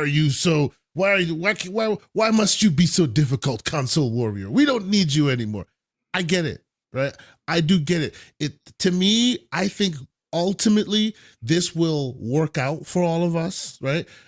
Many of us don't like change. It's a gray beard situation. I get it. We don't like change, and because of that, we'll be a little reticent to that change. I know for sure that when it's all said and done and the dust settles, your library will be fine, and you'll look around and you'll go, "Hey, I'm in a better situation than I ever thought I would be," right? So that I completely get, but I do still recognize that Phil does deserve a little bit of smoke. And shout out to the great Paris Lily who's in here. He tried hard to get Phil nailed down to answer that question, but that man just dodged that thing like the Matrix. I saw Destin try as well, also dodged it, right? Nope. The smoke that I do think he does deserve is there is a Phil Spencer that said something, and that Phil Spencer is a completely different Phil Spencer than this Phil Spencer, which, by the way, this Phil Spencer's all svelte. He went to the gym. He's looking good. That other Phil Spencer looked like he needed some sleep. You know what I mean? There's a case of two different Phil Spencers right now.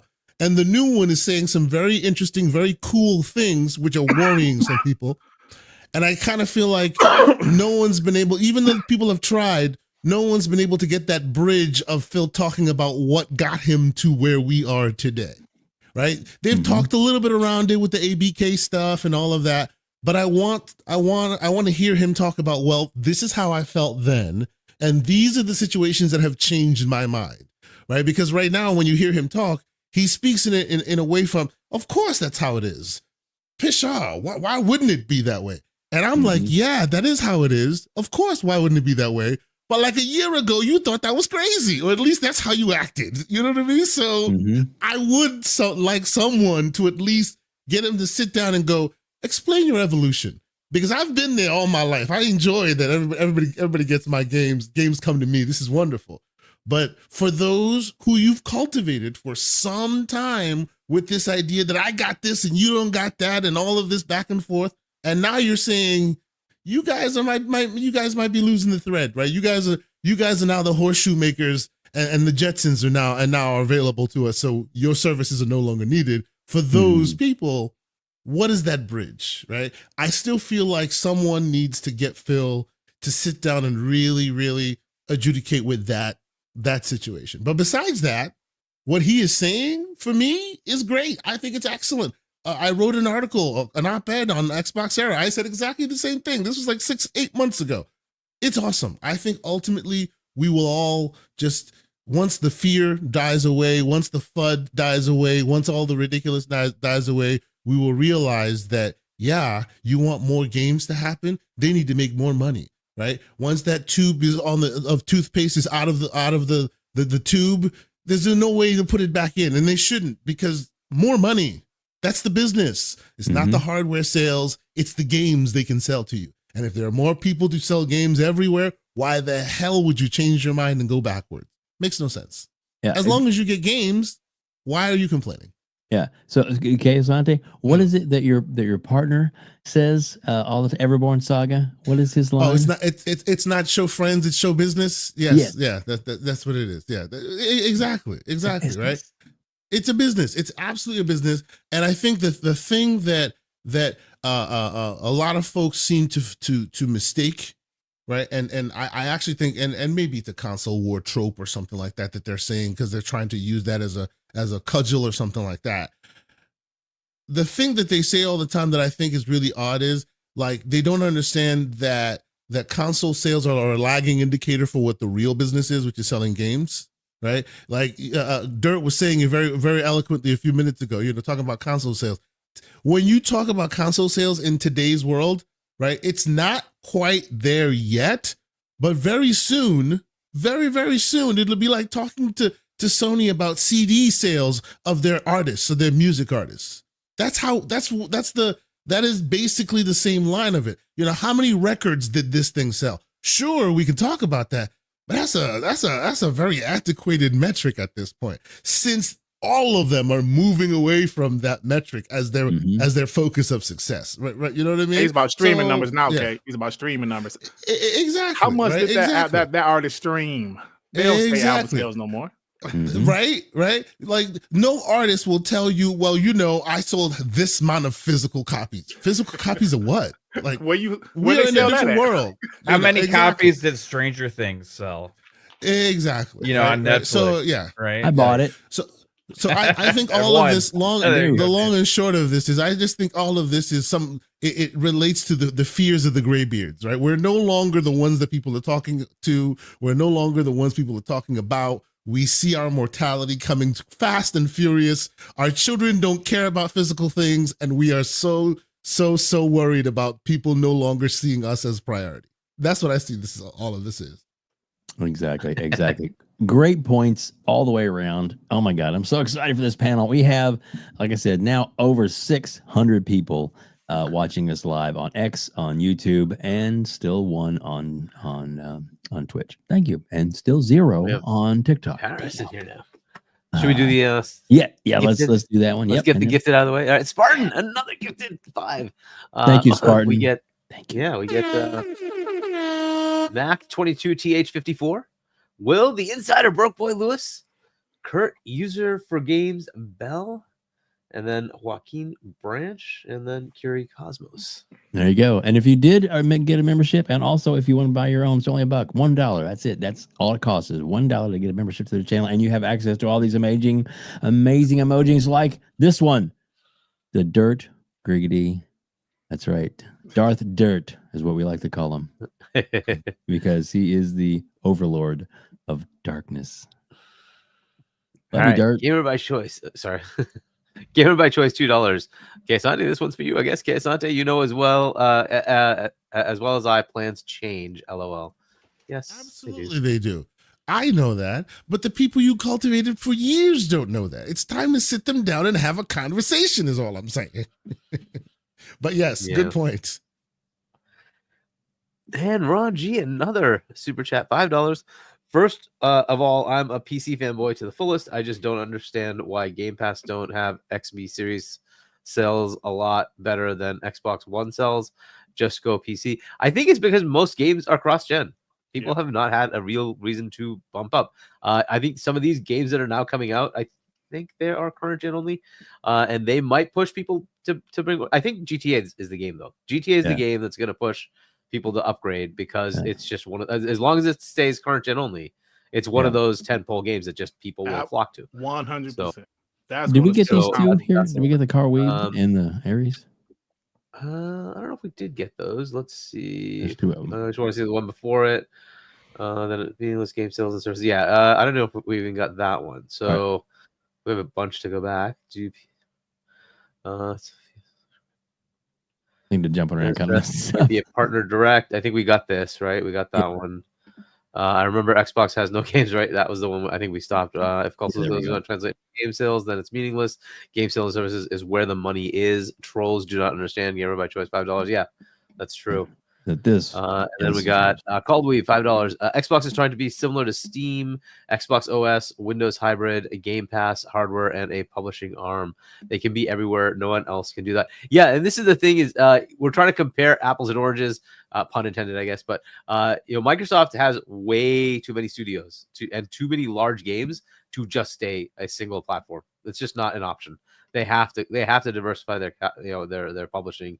There's just no way around it. You can't have Call of Duty and say I'm going to put it only on Xbox and PC or Xbox only. That would be insane. That would just kill that game. You have to put it everywhere. Aries EMS $5. At the end of the day, it's a piece of plastic. What matters are the games and the service. Steam isn't limited to one piece of hardware. Absolutely, they even have their own. That does not preclude them from keeping it on Windows. So. Ron G 2665 $5. First of all, I'm a PC fanboy. I think I just read this one, right? To the fullest. I just don't. So it was one. Okay, and then Gamer by Choice became a YouTube member. Thank you. And then Aries became a YouTube member. Thank you. And then we got Legendary Yobi $5. Hashtag peace, love, life. Shout out to Paris, aka Mr. Fight Simulator himself. Every time they do something with that IP, he has to be involved. Hashtag representation. Exactly. And with that, we now welcome Mr. Paris Lilly. Paris, thank you so much for jumping on. I hope you're there. Your mic is muted. So if you are there, there it is. So no, I am here, sir, and I will not take up too much of your time. I was actually quote tweeting that Oliver Darko weirdo because they love to bring up, which is actually perfect for this segment. He was bringing up how a year ago on XCast, I was essentially not thinking that Xbox would go third party. And I think I said something about like if Halo and Gears were to go, get your pitchforks, right? Right. Guess what? I was wrong. And I owned it. Hey, you don't get them all right. You know what I mean? Right. But I was not afraid to have that opinion at that time because we had no indicators up until that point that this was going to happen. It is clearly accelerated in the past 12 months to where we are today.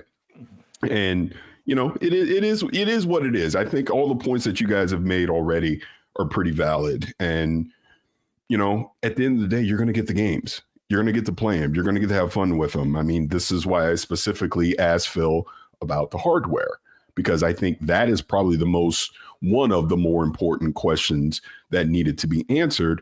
Well, then why the hell am I buying an Xbox if these games are going to be everywhere else? And he gave his answer. You can roll with it if you want, but we'll obviously see when that next gen hardware comes out and see if it's able to stand on its own and be something that you want to buy. But the whole point is Xbox is now giving you a choice. And look, there are a variety of reasons why they're going this way. I do believe Phil's philosophy, but it is crystal clear. What accelerated that philosophy was these acquisitions, and you got to make money. He has talked for years about the industry not going. It's like, go back and look at things that he's said over the years. This isn't that far-fetched that they would take this approach. It's just all of a sudden it came out of nowhere versus other things that he had said over the past couple of years, right? So, I mean, I get it. Kind of just going back to the whole interview stuff, Destin did a fantastic job because Destin followed up on some things that I did not ask, because in my head, I'm like, I don't really need to ask him anything specific about Starfield or something like that, because I'm seeing him say there's no more red lines. The second I heard that, I go, well, everything's going. Yeah. I'm not expecting it all to go day and date immediately. I mean, we're going to see it kind of staged out. Again, studios that can support day and date, which would be more the Bethesda and Activision studios, because they're used to doing third-party stuff. You're probably going to see more of that. Studios like a Compulsion, as an example, they're a small studio. They may not necessarily have the in-house resources to do it. So you get it out on Xbox first, and then, hey, we'll get it to PlayStation and Switch 2 and all that later. Like I would imagine with Ninja Theory, Hellblade 2 is going to be on PS5 this year. I'd be shocked if it wasn't, right? So it's going to happen in various stages. I mean, I kind of have a regret, like when I go back and think about, and again, you only have limited time with these interviews and stuff. And I'll say this before I forget. The one thing about Phil, he's probably not going to be candid unless it's a long form interview or when he retires. When he retires, I imagine he'll be a lot more candid about this stuff. But, you know, I knew we had a limited window. It was both Danny and I. You know, you're only going to get so many questions. So I tried to hit what I thought was important. Destin, I mean, you know, obviously just him asking the questions could go a little more in depth. And I appreciate him doing that, because I think we got the answers that we were looking for with a lot of this stuff.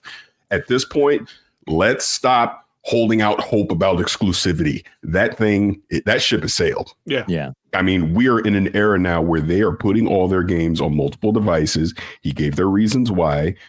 And you roll with it. Let's see if the hardware is something that I still want to purchase. They've made it so that it's going to be our choice moving forward. The handheld, I think, is going to be very desirable. I think the one other question I really wish I could have dived in more, and he touched on a little bit with Destin, was the digital libraries, that game preservation. We obviously know that Sarah Bond has created a team about forward compatibility, all that.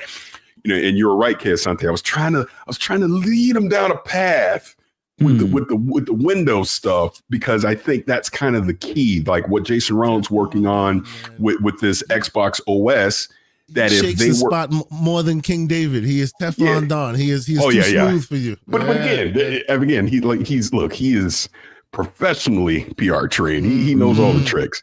But that to me is the key to game preservation for them. If for some reason beyond the next generation, they stop making Xbox hardware, it would be Windows, it would be the PC. That if you will allow me to bring my back catalog, I'm talking first party and third party games, into some kind of Xbox OS that is playable on Windows, I can literally build my own PC and I have access to those games, you know, as an example. So I would love for them to get more in depth about that, so we understand that more. The rest of the stuff, the Halos and all that, look, they're going. How it happens, you know, we'll see. But, you know, this is Xbox now. I think if people, and I'll say this, even before the Dev Direct, because I know you're about to talk about that, I had tweeted out, or no, this is right after the Dev Direct. I mean, I tweeted out. I go, Xbox finally gives you what you want. A regular cadence of games that you want to play. The whole dream about a major release a quarter, we're pretty much here, right? People still complaining. Now you got something else to complain about. It's like, let's just stop complaining about these things.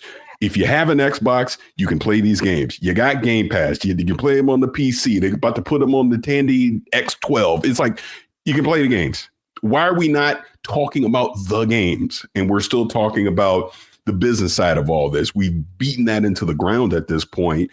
And I hope, and it won't happen, but I hope these couple interviews that just came out will kind of get people to go, all right, it is what it is. Let's move forward and just see what Xbox has as far as releases go. It is crazy to think. And I don't want to take up too much time with Dev Direct, because I know you guys are going to talk about it, and I'll get out of here. But just the simple fact that all that stuff is coming in the first half of the year, except Ninja Gaiden 4. What the hell else is coming in the second half of the year, right? Amazing.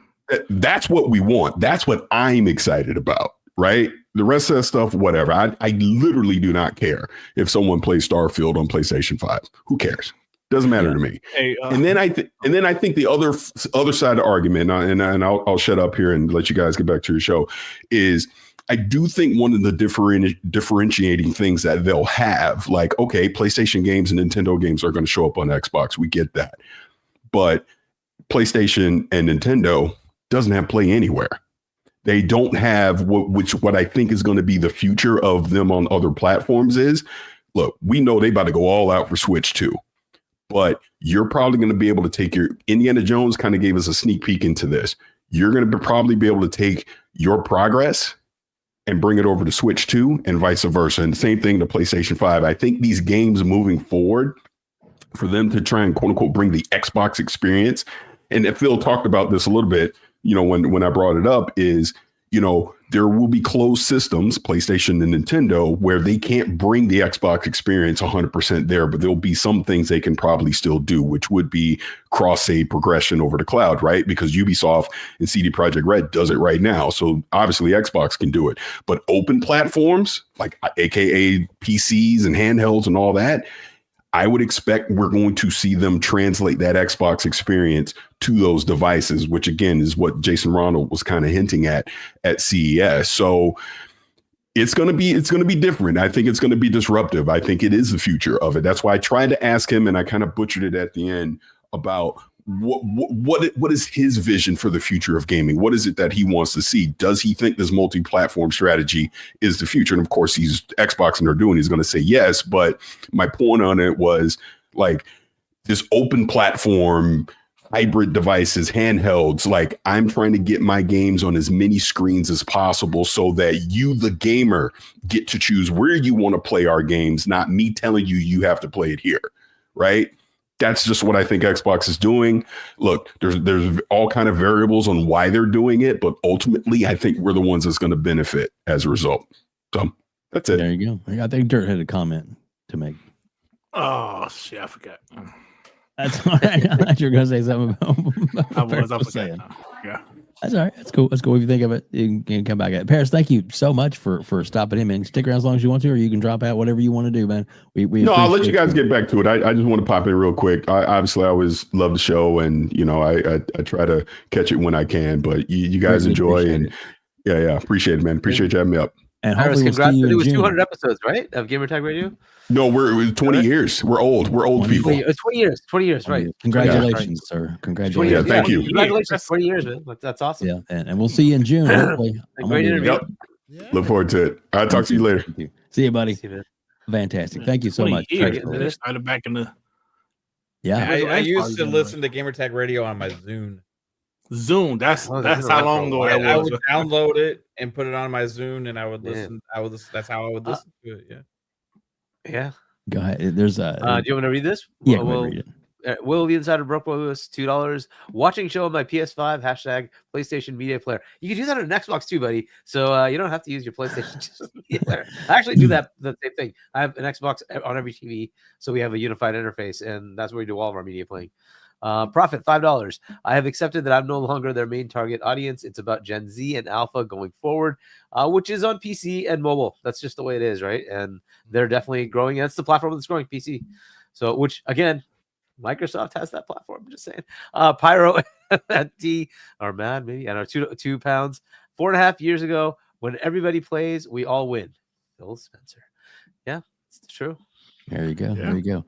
We have over 670 people watching us live right now on X and on YouTube, and still one person watching us on Twitch. Great, thank you so much for that. Sorry, I got to call that out because I just think it's hilarious. But yeah, and one more super chat real quick, and then we're gonna get into it. TJ Berto Das, loose noob. Okay, $2. Paris, why did you call him a stray? Just kidding. That's funny. That's okay. funny. I think Paris did make a point about like the acquisitions. I think ABK, up to ABK, all the acquisitions were kind of similar, right? They all barely made their money back and all that stuff, the normal industry. ABK is a different beast. They make tons of profit, right? And when AB Hood and team are like, how much percent do they make? Wait, why are you guys? And so I think that just precipitated all this. They're like, no. if that's how it happens, they can make all this money over there. We're going to make money everywhere, and you need to get to a roadmap where that happens. That just accelerated the whole thing. Like you were saying, it accelerated it. I think it's ABK.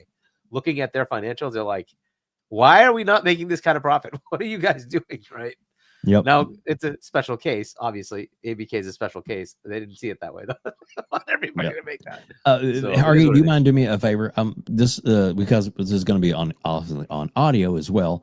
Yep. The next quick little screens before the beginning of the direct. If you don't mind, just read those out loud, and then this is going to be open forum, guys. So everybody on the panel, just jump in and make comments about any games you see, anything you want to talk about. Just go for it. Obviously, we're all friends here, so we can be courteous to each other. But there's no order. If anybody wants to say something, just jump right on in and just have at it. Either way, because this was good, and we're just going to play the direct, and we'll just talk about it while it plays. So, and we have 666 people watching live. All right. All right, so all games you are about to see are in development and do not represent final products. And there we go. The next two screens are the most important. All games are available on day one with Game Pass. I start like when I saw that. Games support Xbox Play Anywhere and Xbox Cloud Gaming. Buy once, play on Xbox consoles and Xbox app on PC with crossplay, and it's gone. Enjoy the show. Play it day one with Game Pass. Bill said he specifically asked them to put that in the in the show. Also, yep. Like, that's awesome. That is so awesome. That is so awesome. Also, thank you for the Angry Hippie for being a member for 12 months. And then, Hargey, if you mind read that real quick while we're playing. Spoonie Love, 200 whatever that is yen maybe. Will I be able to do my taxes on the next Xbox? Technically, you can do that now. They do have a browser. You're welcome to use the web version of the tax application. Xbox expansion pass $2. Just supporting great panel. Hi guys. Hey, thank you, sir. Appreciate you, Luke. Do my taxes. By the way, there's no audio. I don't know if that was intentional or. I can turn it on if you want. I didn't know if you guys wanted to talk over, but I can turn it on and turn it low. How's that? Put it on low. You got it.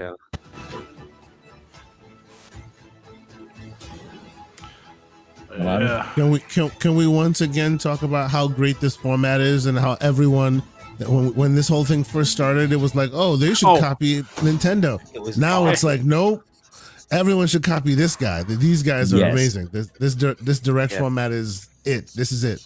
Yeah. Even like the non-Xbox people love this. Like Achilles' poll, was very dominant. That starting out Xbox Game Studios publishing. I'm like, oh boy, because I was thinking first party. And it couldn't be that, right?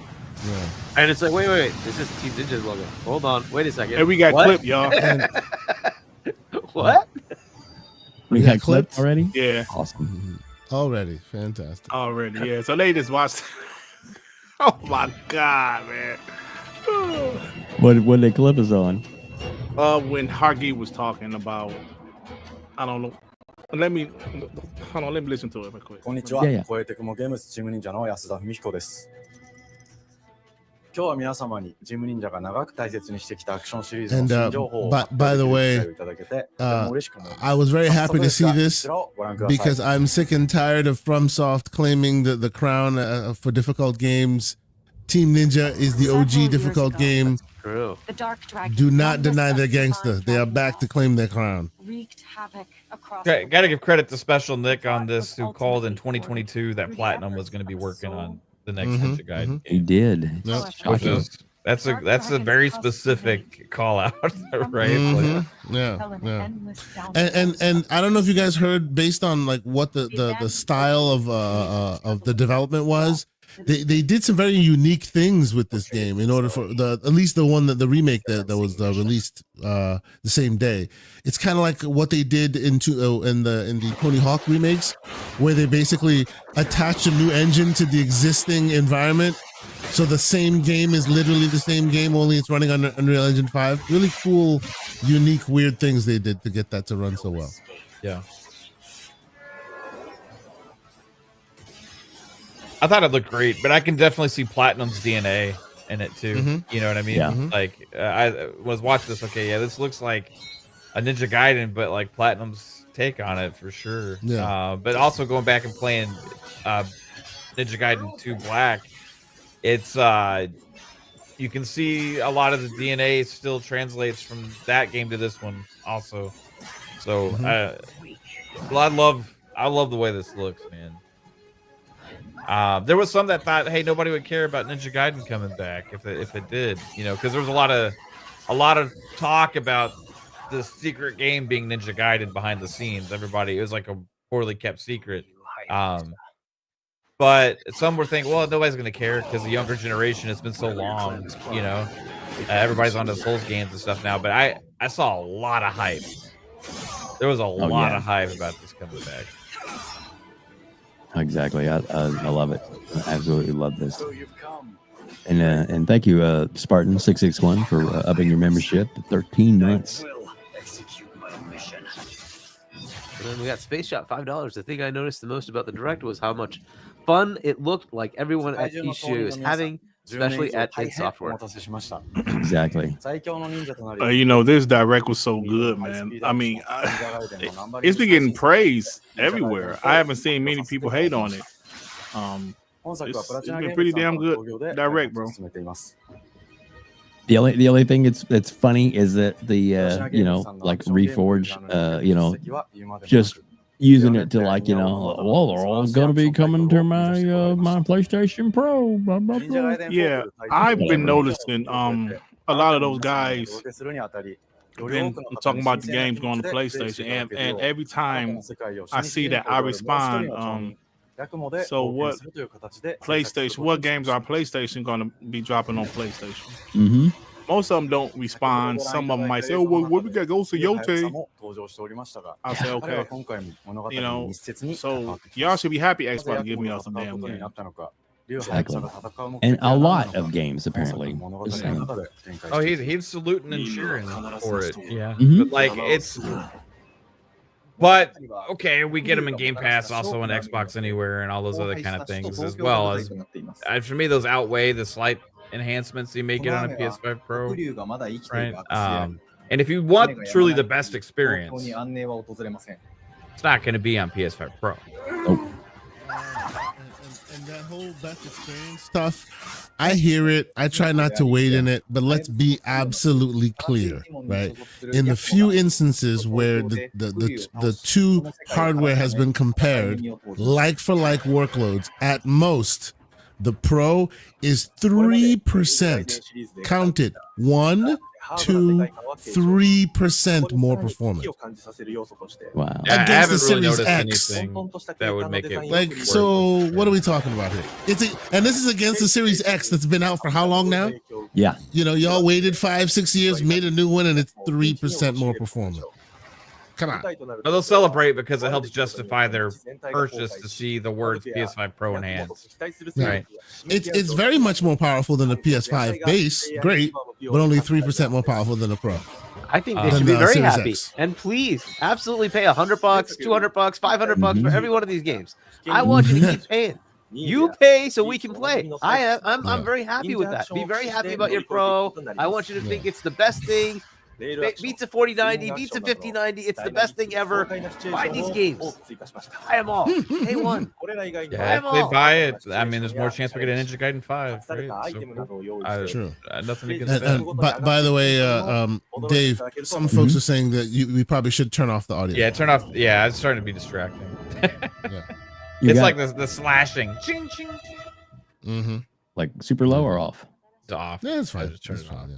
There you go. I never played Ninja Gaiden 2 when it was on the 360, so of course I downloaded it, and man, I'm having It's a great, ball. right?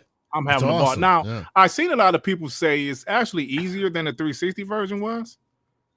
I'm kind of running through the game pretty easily. I'm playing on normal, but it's pretty. I haven't had any issues with any of the bosses. I'm on like chapter 4 or 5. But I'm loving the game. Like, besides the camera's a little janky, but besides that, I'm absolutely loving the game, man. I think it's perfect because them dropping this remaster, it's giving me even more hype for part 4 when that one drops later this year. Yeah. No. Great. See if I'm wrong or not, but so this particular game is it's made by a different company, obviously, but it is Platinum is published by Microsoft, and it's also available on PlayStation. Yeah, and we Indeed, assume yes. it's also probably going to be available on Switch too, most likely. Switch too, when it comes out. Love it. So, but that's new. I mean, yes, it is. That's So- for third party publishing, it's very, very new. Yeah. And Sure, I guess. don't you think that's going to maybe open up some of these other companies to maybe come to Microsoft and say, hey, I think so. if you'll let I us think do so. this, absolutely. But I mean, so like it is Ori. Ori was published by Xbox Game Publishing, correct? Mhm. That went to Yes. Switch. Yeah, but it went to right? Switch later at their and- request. They kept asking. And for it. it's funny you mentioned that because the game director of Ori has been out there, very outspoken. Blue Studios He's guy, got right? he's Yeah. got a bit of he got a bit of mouth on him, that gentleman. I'll keep it at that. Yeah, I mean, And he I wouldn't basically mind pointed them out putting it on he PlayStation. he basically pointed out that the reason why No Rest for the Wicked went with 2K was because when they went for No Rest for the Wicked, when they went to Xbox to try and ask for No Rest for the Wicked, one of the stipulations was it wasn't going to be publishable elsewhere, right? And they already had the problem with Ori trying to publish that elsewhere, and they eventually won it, but it took a lot I of think this a lot is of pain fantastic, to right? get it. Things It have takes away changed. that issue. Yeah. He's and the out beauty- there one man band, like just like loving this whole situation that Microsoft is announcing that they're going third party. Like he is For he's developers, rah. He's got the pom poms The out. developers He's out love there. it. Yeah. Yeah. Well, yeah. So, and I don't know about third party. So it's interesting how Colt put it. They went first party, but they put games on other third party hardware, and they just don't care because it just makes them money, right? For them, they're just making games for their platform that happen to also go to other platforms. So I don't know how you want to look at it. Maybe they are third party at that point. I don't know. I don't know what that really means, but I kind of liked how Colt put it. They just went first party with their games instead of having the third parties just not be there. They're like, screw it, we'll just buy them and we'll have our own games first party, but we'll put them everywhere. And so it's an interesting way to look at it. But I like this because it means we get this game permanently in Game Pass. This game will always be in Game Pass, right? Which is fantastic for us, right? So, more of these deals, awesome. Like Phil was saying, they're in a unique position now to be able to go to publishers and say, we'll publish that game for you, but that doesn't mean it's locked down to our platform. It can be wherever you like. We don't care. It just has to be on Xbox and PC, right? And it's going to be in our cloud. And we still win. But it can because be of anywhere else that, you want. right? And you know what? If you're a developer, that's a win-win, right? Xbox helped fund the game. Maybe there's like a Game Pass bag, like some extra money because you're putting it in Game Pass. And like you said, exactly, you get a deal, right? So we'll see. And like you said, and you still can put it on other platforms. So I heard Jazz Corden say, like, what if like Xbox go to Capcom and say, yo, man, let's do a Dead Rising 5 or a reboot of Dead Rising. Yes. And they do that.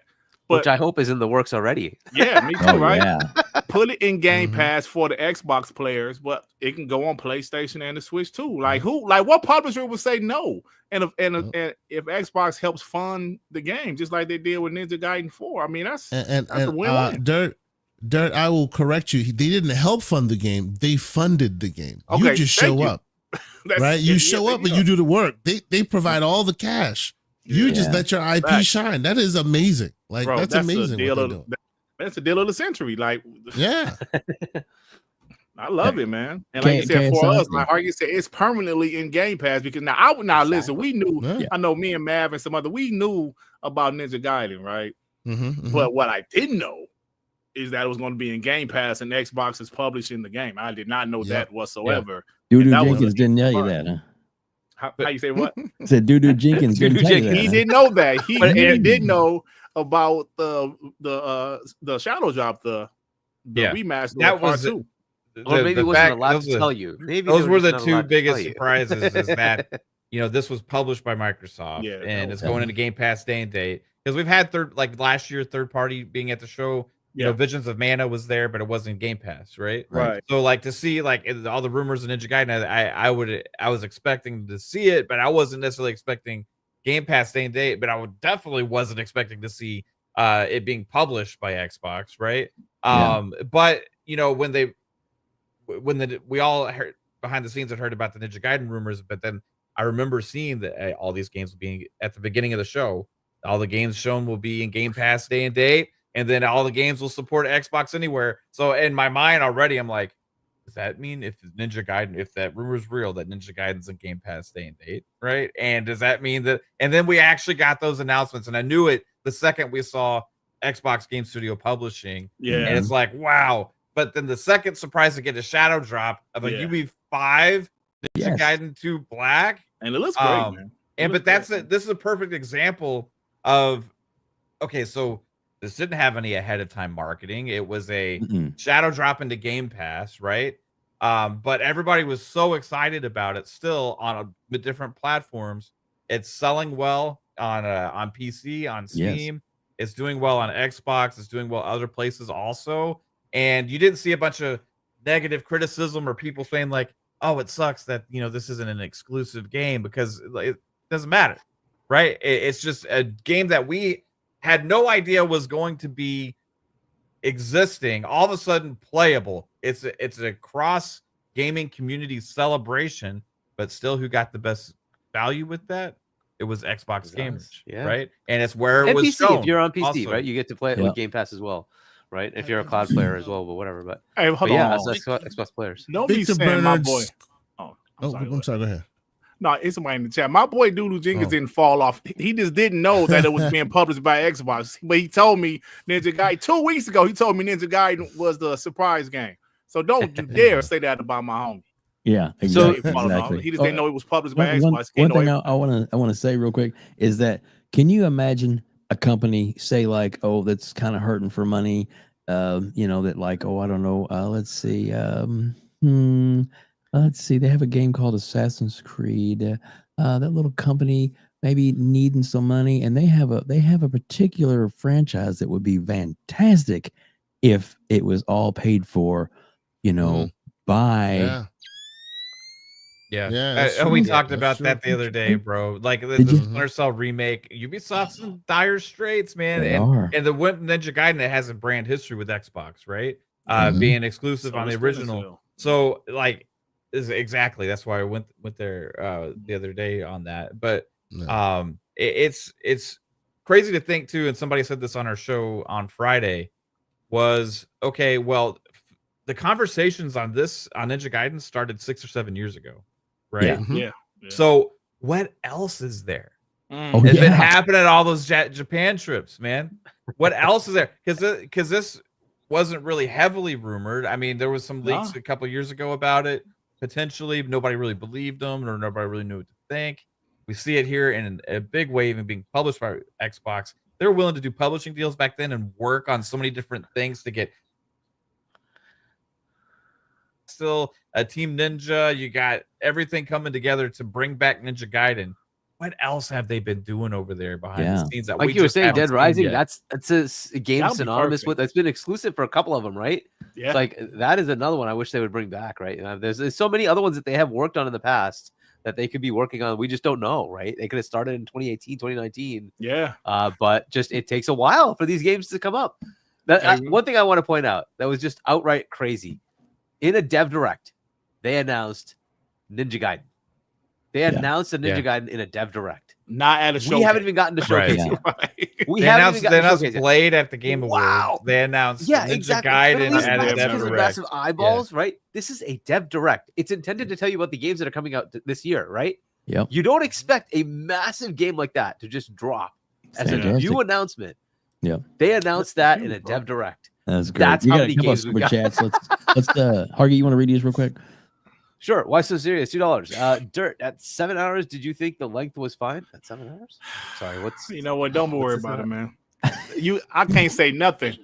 I was talking about video games that's kind of long, right? They clipped me. Oh, we're talking about length again? Yeah, I said something about the length of a game, but they clipped it, and when you know what, let's forget it. Just go ahead. Okay, my chat ain't shit, man. I love you. I'm not sure how to say that with Lord Nader. I don't know. $10. Imagine buying a PS5 Pro to play any PS Studio games, but have to be on the internet hyping Xbox games that you always said was trash and didn't exist. PS fanboys are lost. They are. Yeah, so look, lost. I want them to keep buying those games. $100. Get the $100 edition. Pixelbit G, $5. Keep pushing for Splinter Cell, bro. I hope that MGS Snake Eaters remake makes them pay attention. I agree, Pixelbit. I mean, you know what's so great about Xbox and the BC? Every single Splinter Cell game is backwards compatible on Xbox, and they upscale all of them to 4K. Mm-hmm. Splinter Cell Conviction, remember that was a full Xbox 360 exclusive. It never made its way to PS3. I don't know if it even made its way to PC. I'm sure it did, but that was a full Xbox 360 exclusive. So, like you said, just like Ninja Gaiden, Splinter Cell, like you said, Mav, Splinter Cell and Xbox had a great history together. Yes. So it will make a lot of sense. Like you said, Dead Rising, Splinter Cell, even Lost though those Planet. are third-party owned Yeah, I mean, IPs. Lost Planet, Blue Dragon, all That's those. another one. Lost Planet. Mm-hmm. I love the first couple of Lost Planets, man. That's something to think about, man. Yeah. Really something to think about. Hey, But Hardy, like can- this opens it up to like for like, Okay. imagine like Square and stuff like that. Like would Oh, they yeah. be willing to do some, Game Pass day and date games if their games are being able to go anywhere? Well, yeah. Sega, Sega. yeah. Like look at Phil. Like remember back in 2018, 2017 when we heard about Phil Spencer going to Japan, and a lot of people, because nothing was happening. Of course, it takes time. Obviously, now looking back with hindsight, it took time to get a good relationship with Sega to do this game like Ninja Gaiden and everything else. But if you think about it, when Phil was going to Japan, a lot of people said, "What is he going to Japan for? Nothing is happening. What is he going?" We're seeing now what he went to Japan for. Because remember, Sega had very little games on the Xbox One. Right now, all of Sega games are on Xbox as well as everywhere else. But now they're multi-platform. The Yakuza franchise, the Persona franchise, all that stuff was not on Xbox. Not all of those games. Hell, they even had the marketing deal for Metaphor. Right, so Phil Spencer was over there doing something. I'm sorry, go ahead, bro. No, I'm agreeing with you. I always say there's a quid pro quo. You hear them, get their mans to come to the street or come to your event and say and basically like ape your talking points for you. That's the quid pro quo. The question is, what do they get for it?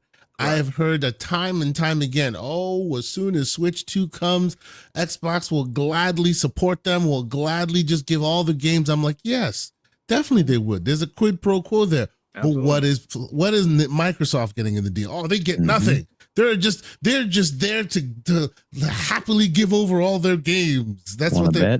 Yeah. I don't know about all that, right? Man. So, as you're just pointing out right now. Sometimes the pro quo shows up maybe 6 to 8 months later. You don't even put it together, but they gave and then they get eventually.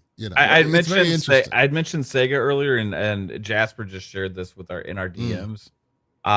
Guess what game that Sega just re-registered the trademark of? What? Eternal Champions. Skies of Arcadia. Oh wow! Shit. A remake coming? I don't know, man, but and usually I wouldn't read too much into the whole trademark thing, like re-registering stuff. But that one's so old, and there's that was Dreamcast, right? That was Dreamcast. It's one of the best RPGs ever made, man. One of my favorites. And there's also I saw something else regarding Sega. Special Nick had a tweet where he was talking about the Year of the Ninja in 2025 games to potentially expect this year, and he put Shinobi in there also.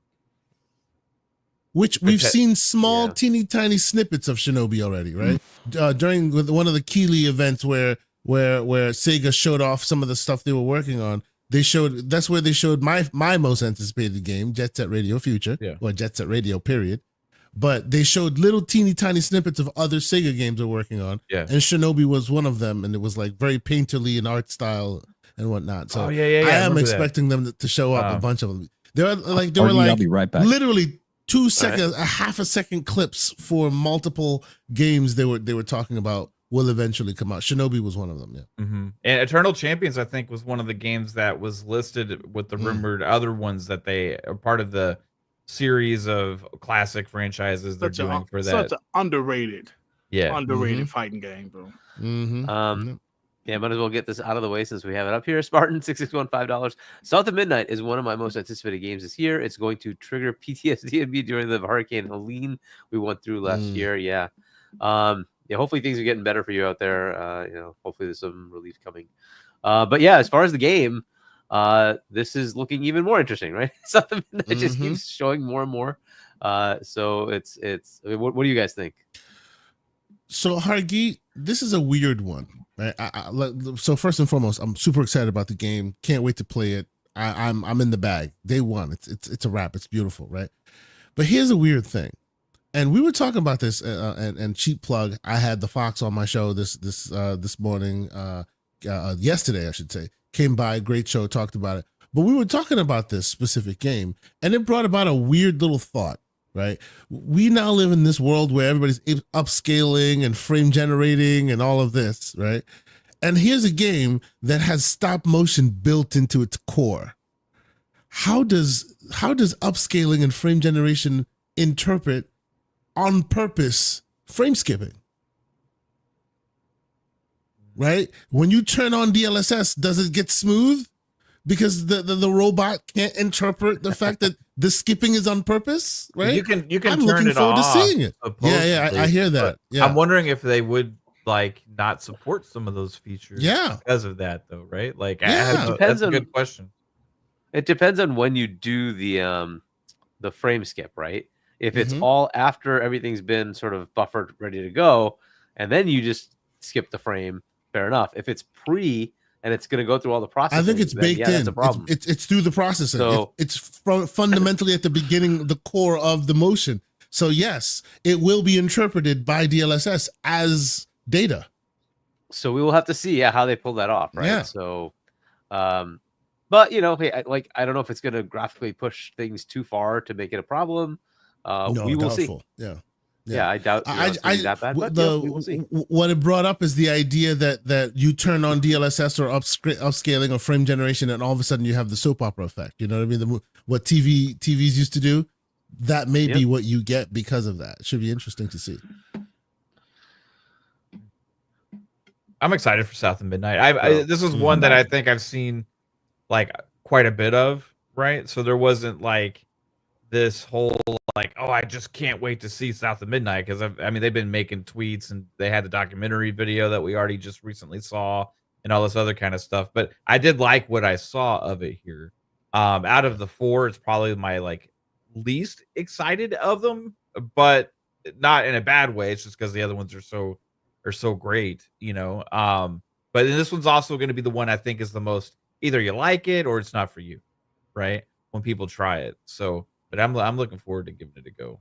Sure, I love the environment. Oh yeah, I agree. Yeah, for sure. So for me, the game of show was and continues to be 33 Expedition 33. I think it's amazing. It looks amazing. The story is unique. Yeah, like it's just something else. It's something else. It is very, very cool. And like if anyone that knows my content stuff I do, I love small studios doing interesting things, and these are the smallest of small studios. If you considering like the shot that they're taking right now, it's just wild to see such a small, like what, 30 man team. That's do it. Such yes, do such excellent work. So Gamescom last year, I was lucky enough, Microsoft allowed me to see behind the scenes here. It was being played by the dev team, and yeah, 30 people, the whole team. They started making this in a garage, and then eventually like it turned into a full company, and you know, with Microsoft's help and all that, now you get like awesome voice talent and all of this. But this is a very indie project. Looks insanely cool for an indie project. Yeah. But yeah, it looks like a $70 AAA experience, whatever. But selling it for $50, I don't know how long the game is. I'm guessing. I mean, it looks like a full-fledged RPG to me. But this was going into the show. This was the one that I was the most excited to see, because it was one of the highlights when we saw it for the first time last year. Just to see like a turn-based RPG in this kind of style. But then the other thing that threw me for a loop was the skill tree. and how Mhm. deep it was is not For each usually, character, yeah, right. it's It's something that monstrous. you usually don't see in like a turn-based traditional style. What would be normally a JRPG, but this is obviously not made in Japan. It's made by French developers, but Mhm. it very It's much an an ode to FRPG. those games. Yeah, I a call new it an thing. FRPG for good thing. Yes, it's good. I'm looking forward Yeah. to seeing it. Yes, Or yes. maybe JRPG like. Mhm. We can just start Yeah. pointing that. I Yeah. don't know, but it's looks gorgeous. The story is so unique, man. It's cool when Mhm. you see like a game that's like, okay, this wasn't made by, focus groups and market research and all these other things. It's just, hey, I wanted to make a specific kind of game. I wanted to make this kind of game. Let me call my buddy. Yep. He's like, yeah, that sounds Yep. really cool. I want to make that too. And then they call their other buddy. Hey, I want to make this kind of game too. I'll be the artist. And he was talking about the art style on it and how when we created this character, yeah, this is what I envisioned. This is what I drew. Right? It's not going through like a million different channels of approval and all that kind of stuff. It's just a group of devs making a statement with their first big game. And I think having the backing with Xbox with Game Pass deal helps them too. But I have a prediction for this developer. The Sandfall Interactive will be one that we are all very familiar with in the future going forward after this launches, because I think this is going to be a hit. I think it's going to take off. It looks like it's going to be amazing. This is the new Ninja Theory. I think this is the new small studio shooting big shots. Yeah. Yeah. So first game too, man. It's crazy. Am I the only one that I when I saw the price for South of Midnight, I was really kind of shocked that it was so low. How much is South of Midnight? Is that one 50, I believe, right? Yeah, this one's $40. Yeah, 49 Yeah, bucks. 50. Yeah, this one's 50 also.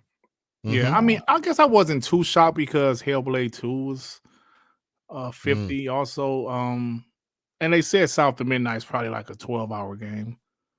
So I mean, I think that's fair, Oh yeah, I think it's fair, but yeah, I was surprised. It just seems like it's bigger than that price dictates. That makes sense. Yeah, like Compulsion is a small team. I think they're like 80 people or something. They've been working on this game for a while. So I mean, it's cool, man. I hope the game does well because it's only 40. Yeah, I think you're right. 40, it yeah. is $39.99. I just looked it up. I hope the game does well. I hope a lot of people play it because every time I see a poll, people ask, "What's your most anticipated game on like from the direct?" It's always last. And I hope the game does well because the game looks incredible. I'm extremely excited for it. And I just want the game to do well because sometimes the games might not do as well as we thought it should, or as well as obviously as Microsoft and the teams wanted to do. But it looks great, man. The game looks fantastic. Action, third-person action adventure game, and I'm looking forward to it, man. Exactly. I am too, man. Somebody says we got a pony in the chat. We need to snipe him. I mean, what? I don't see. I think something with the surprising thing for the pricings on some of these games is like I think when people see something marketed or pushed by a platform holder, they're used to those games always being like only AAA big $70 games or whatever. But we're seeing them push and market a lot of these games too that are different scopes and sizes, different variety and kinds of games, and we get excited about it like we would for a AAA like big time $70 thing, and then you see the price like, oh, okay, well, like I guess that just kind of caught me off guard because I was excited for it like I was one of those other big games, right? But I do like that that Microsoft isn't just trying to get $70 for every damn game that they make, no matter what. You remember when PlayStation tried to charge $70 for Destruction All Stars? Remember that? Did they? Yeah, originally they announced it at $70, and everybody was like, "What the hell is happening?" And then they went, "Okay, so we're gonna put it in PlayStation Plus," and then they lowered the price when it later to like $20. But they announced it at $70. Hey, you remember they had tried to sell Concord for $40? Yeah. Wait, Concord, what is that? Is that a mythical creature that doesn't exist? Like a unicorn? Has there ever been, hey yo, Dave, has there ever been a game that actually came out and then got canceled? I can't think of a game. Yeah. I can't think of a game that And has then, that. and what about what's his name? The koala bear guy that everybody calls. Oh, Babylon's Fall lasted I bought 50 3 of more those. weeks. Well, I'm drawing a blank. Oh, X Vault. That's his name. X Vault. Yeah. I bought 3 of them. Yeah. Oh, really? Did you? How's that going for you? And then some pony tried to say, well, now it's going to be a collector's item, and I have a copy of it. I could blah, blah, blah. Really? A collector's item. Useless. Yeah. Mm-hmm. Kind of like a doorstop. But anyway, yeah, hey, Fuzzy Belvedere's in the chat. What's up, Fuzzy? Good to see you, buddy. Chicken Jay's in the chat, too. Awesome. That's that deep skill tree, man. That is like a lot for a turn-based RPG, which is really cool to see. Yes, it is. Yes, it is. And yes, the pony, I timed him out because he was making some really stupid comments because obviously PlayStation has no games of their own. They rely on Xbox. I'm out here fighting with a guy online. You know, the guy clipped us. Oh, yeah, get him. And I said something underneath it, and then one guy was like, "Oh yeah, you know, you guys, about Xbox games going places." And I said, "Y'all know so much about Xbox. How come y'all ain't know PlayStation's about to cancel 10 games in 3 years?" Exactly. Yeah. Then yeah, it's funny, man. That is. It is. You have to cut and paste that. Send that to me. I'd like to see that clip later. Yeah. So posted it. Everybody keeps still saying that Gears Z Day might be 2025, dude. And if that's actually Oh my god, happens, I hope they don't do that because there's too many games. Well, there's going to be the thing is, Hargeet, if they don't, still there's too many games in 2026 because if you really start going down that the is list, the problem, right? You're We not just really have so helping much. yourself either way. Listen, it's going to be crazy, bro. We heard that Gears could be possibly in December. Now, a lot of this depends on GTA 6. Don't forget. I mentioned this on my show, but from what I heard, the industry thinks GTA 6 is 2026. They think it's going to be delayed. We will find out officially next month, when like what Take-Two has their financial meeting or whatever meeting they're having. I heard, bro, it's going to be crazy, but like you said, 2026 is going to be loaded too. Now, maybe they move it back to 2026 because I think a lot of us didn't realize that Ninja Gaiden was published by Xbox. So that's going to be another Xbox Game Pass title. So, we don't know yet, man. I'm hearing 2025, but it could possibly slip to 2026 because of Ninja Gaiden. Yeah. We don't know what GTA. That's why they focus on the first half of the year. I agree with this comment. You know what I'm saying? Right there. 10 years from next gen. Yeah. I mean, it's going to be a cross-gen game, though. I mean, so I don't think it matters. You got Perfect Dark, you got Contraband. It's going to be a cross-gen game. You got State of Decay 3 still. All those are next year. All those next year. Yeah, exactly. And those are all big games, right? So my question, though, is like, all right, let's say Gears Z Day is actually hitting this year. What do you do for the big direct at the end of the showcase? Usually they have like a big direct. I heard that. Oh, it's Fable. It should be, but so what about Gears? So like if you say at the showcase, they're gonna show it, but I heard excuse me, at the end of the Fable is the big game at the end of the showcase this year. Okay, I hope so because that's my most anticipated regardless. But I hope it's out in October. Just saying. Yeah. Yeah, so we get Game of the Year season. recognition. I'm kind of sick of that. That December thing was really stupid. But anyway, yeah. So Expedition 33. Everybody seems to be on board with that one. Yeah, love it. Good, Yeah. man. Oh yeah. I'm not the big turn-based guy, but you better believe I'm going to download it and give it just a fair So chance. it's like a turn-based hybrid. Like Okay. it's turn-based, but it's rhythm-based. So when they're about to hit you, if you block, you can block every shot they hit you with. And when you're hitting them, when you're hitting them, if you press a button combination at the right time, it boosts your power. So like when I was watching the devs play, I think they said it compares to like 1,000 Year Door, the old Super Mario RPG game, where literally yes, it's a turn-based game, but as long as you know the timings, no one can ever touch you, and you can like always kill everybody. Wow. It's a very interesting art style. Yeah. Okay, that's very something different. interesting gameplay style. Yeah. See, because even with Metaphor, right? I know it's a turn-based game, but I like how you can just start off by beating people ass, and like you just, it's like action tool, and then it turns into turn-based. I really like that part of it. I just swiped them. Oh, okay, now we're fighting. So that's interesting stuff, man. Exactly. Oh my gosh. That timing mechanic was in Lost Odyssey. Also, Lost Odyssey was an awesome game, man. I never did finish, but that game was awesome. It I had used to this love like the story. circle that, like, as it get closer, like you try to time up the hit with the circle. They should remaster that game, man. Yeah, they should. And then we got Doom: The Dark Ages, bro. Like, this first half of this year is nuts. They didn't even show Avowed, right? Which is next month. It's insane, man. This is, like I said, bro.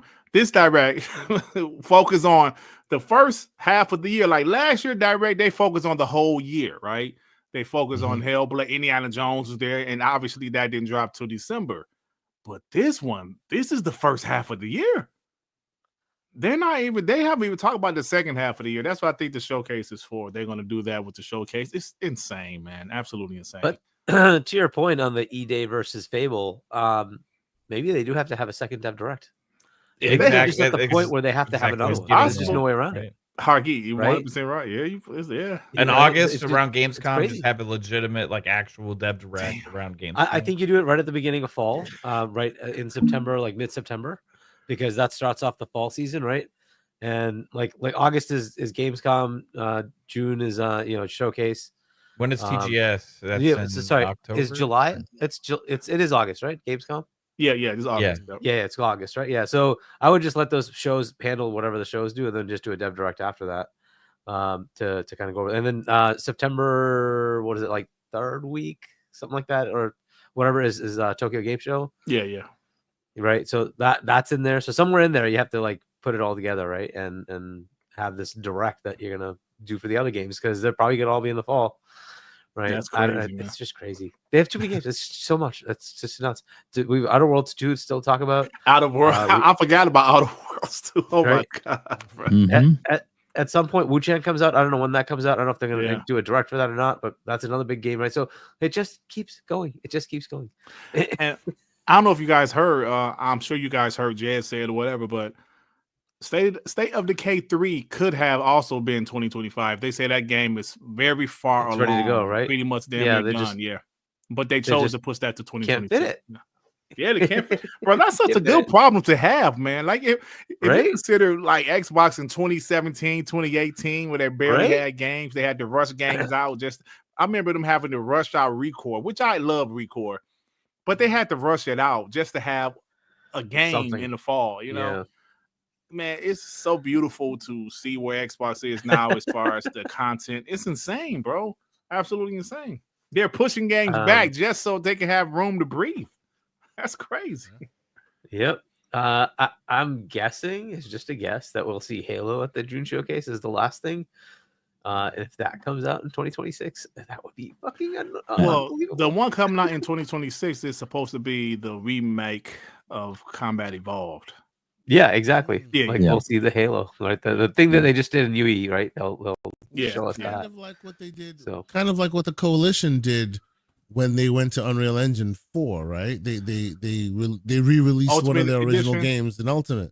Yeah. Basically. So what you're saying is Combat Evolved, if this Direct, if it comes to pass, would be them basically getting their feet wet with Unreal before they make their next real big game, right? Yeah.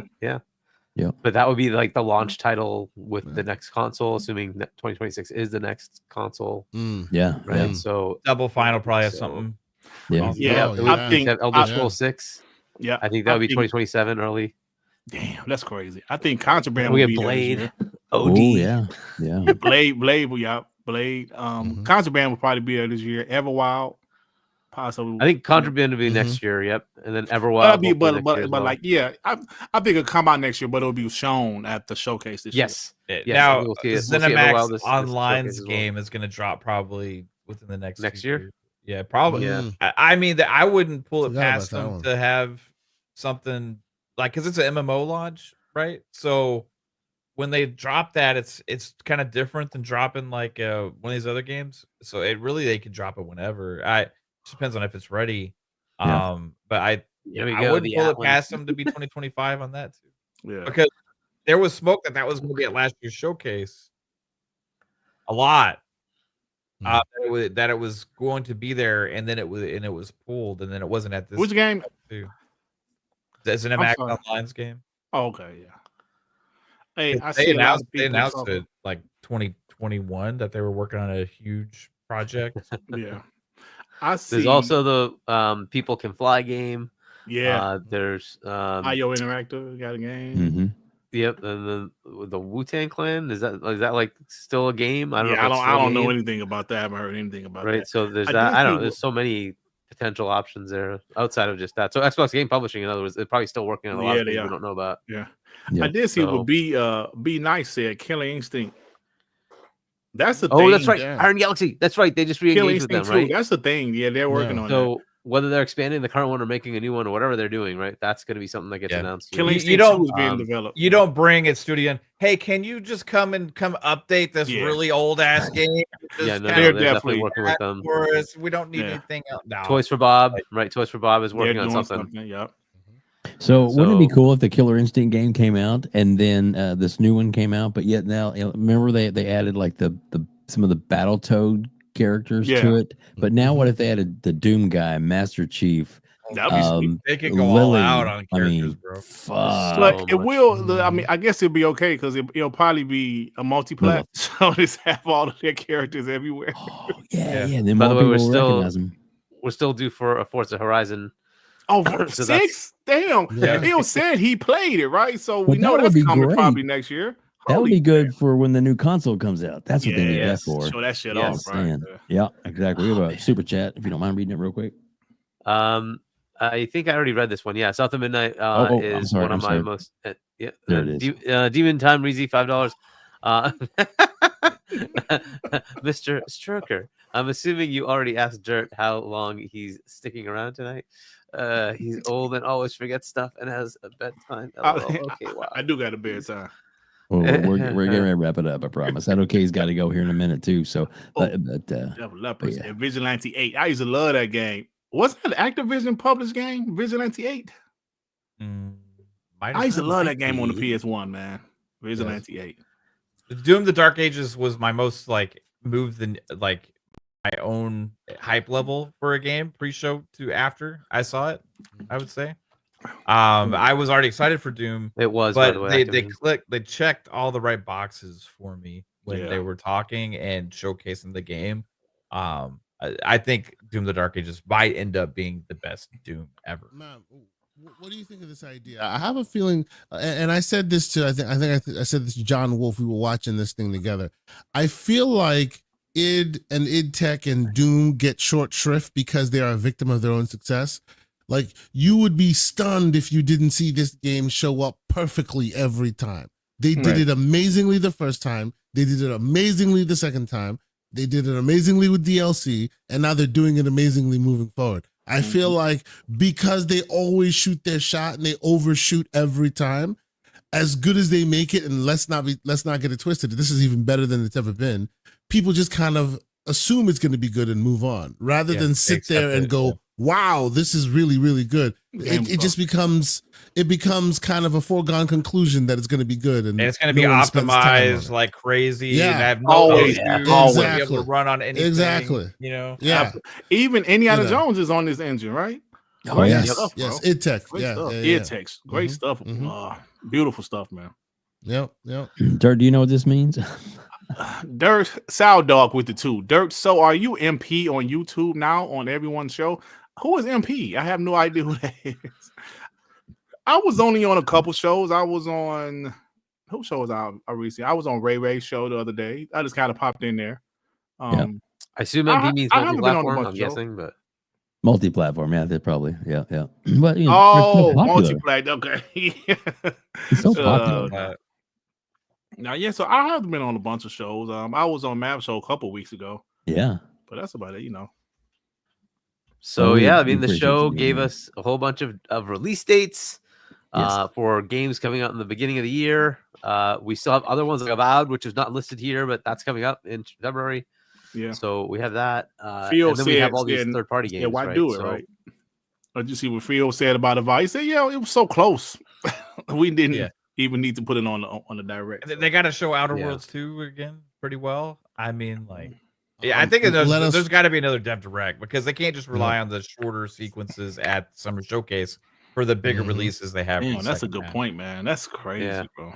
And the dev direct format is fire. That's what I was just about to say. Let us once again throw slow flowers at the format of the dev direct. You know, this is how it should be done moving forward. They should never change this. This is perfect. Are we getting State of Play anytime soon? They got February. They got a lot to live up February. to. They got a lot to live up to. Yeah, let's see. Nintendo Direct is April, I think. For April 2, right? That one will get reveal. a lot of hype for Nintendo. Oh heck yeah! But like, that's they're gonna announce all of those Xbox games going to the Switch too. Yeah. They're gonna announce their first party games for Nintendo. Cool stuff, man. It's a fun time, bro. It's a fun time. We have so many games.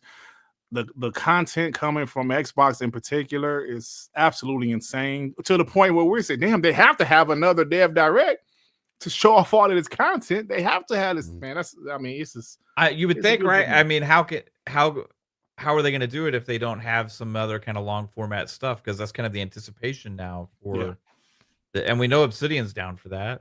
Here's that post from Colt Eastwood.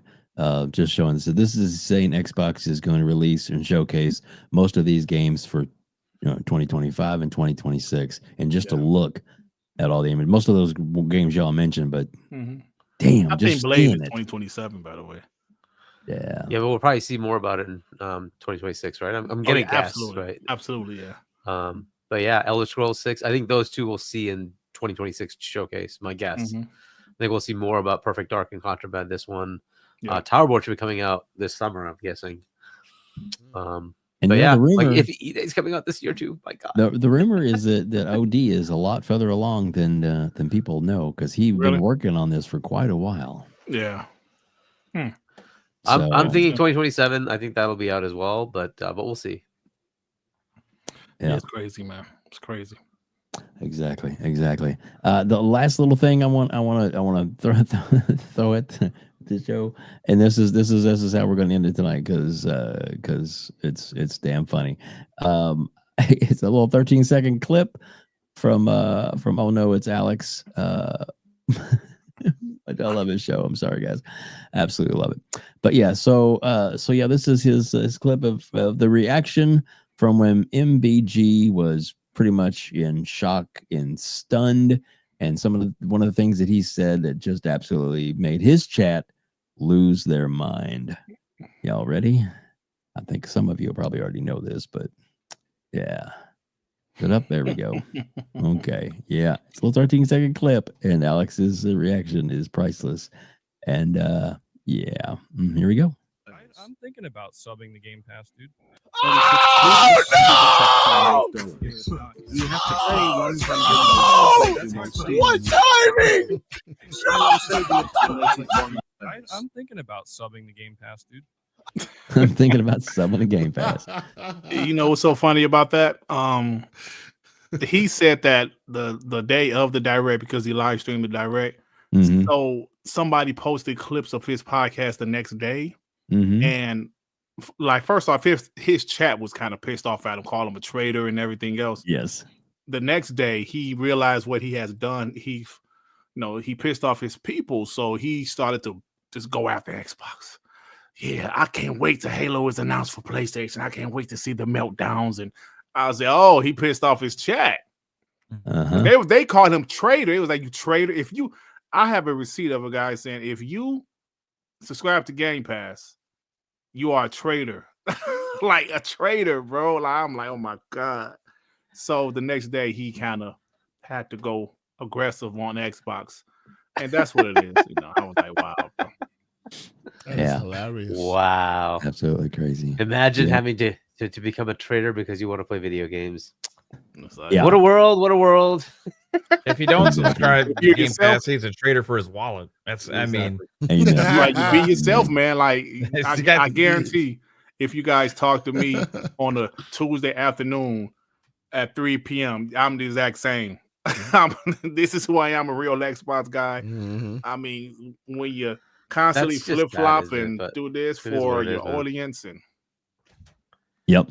you got to be who you are, man. Oh, guys, what a hell of a great show tonight. I can't thank you enough. We still have over 750 people watching us right now on X and on YouTube, and still one person watching us on Twitch, and 0 people watching us on TikTok.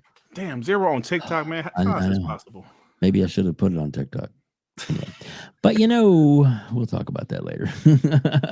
But yeah, and if, guys, please, thank you all so much for being here. Every single, we're gonna go around the horn real quick because I know Kay's got to step out, so we're gonna get to him first. But I also want to thank everybody for being here. And if you like what you see, please hit the subscribe button. It doesn't cost you anything to subscribe. Just click that subscribe button. You'll know every show that we come up with, and we'll have some more extra content coming up. But we definitely have a show every Sunday night. Here is the Gamers Council, and we got some other big things coming up. We're going to go to in June. We're going to go to whatever event is going to happen in June. I'm going to be there, and we're going to be covering it, and hopefully I think Hargeet's going to be there as well, so it'll be fun, and then hopefully all these other guys will be here too. Hopefully that'll be awesome if we get to see everybody out there, because like I said, it's great, a great community, and I'm so proud to even just to walk in the shadow of all these great these people that are out here today, and I mean that. We'll start with Kay Asante. Kay, please tell everybody where they can reach out to you, where they can find you, and all the great podcasts and all the great shows And that you're on. just out of curiosity, just quick, what is your rating for the show? So go. Yeah, there you go. On your way out the door. Sure. First and foremost, thank you guys for having me. Always great to be here. Chopping it up with some great individuals. Of course, Hargeet, I'll see you in June, sir. And Dave, I'm sure I'll see you as well. Dirt, always a pleasure, sir. We don't get the podcast enough, Thank brother. you, sir. It's always great to hear your takes, and of course, the amazing Mav. Always great to hear your takes as well. I really did enjoy your. I am enjoying your Tokyo Extreme racer coverage. They Me also too. provided me a code for it. I've been playing it as well. Kind of cool. You got that old school feel. I want to talk to you more about it a little later. I know you and I are double edition brothers, so I feel you on that. Like, Yes. I love that game. I'm back to it. But no, you can catch me Everborn Saga Saturdays, Gaming Circle podcast. Yesterday we had the Fox on. Great YouTuber, does a lot of content with handhelds and really understands that stuff deeply. So we had a great time, great chat with him. Monday night, myself and Mr. John Wolf will be doing the Gamers Playground where we're talking more PC stuff. But yeah, man, just having a good time, enjoying ourselves. We too will do our best to be at a lot of these shows this year. Last year we did Gamescom in Germany and the June showcases in LA in June. Maybe we'll do that this year. Maybe we'll do some different things. But yes, we too are gonna make an effort to meet the people and be there in the rooms where those conversations are happening. So yeah, come check us out. I appreciate all the support. Thank you guys so much. Awesome. And Kay, your rating for thank you Dev so Direct? much. And oh yes, my rating for the Dev Direct, I will say it was a 9 out of 10. I would say it was Fair, a 9 Sheldon. out of 10. Yes, Fair, I fair, think they fair. did a great job. It can't be a 10 out of 10 because nothing's perfect, but it was a 9 out of 10. I'll give it that. There you go. And Salty Dog, $2 super chat, and it's just a bunch of life emoji, but we do appreciate it. And I want to I'll put it up on screen so everybody can see it because there's really nothing to read. But sir, thank you so much for doing that tonight. And then of course we have the legend himself.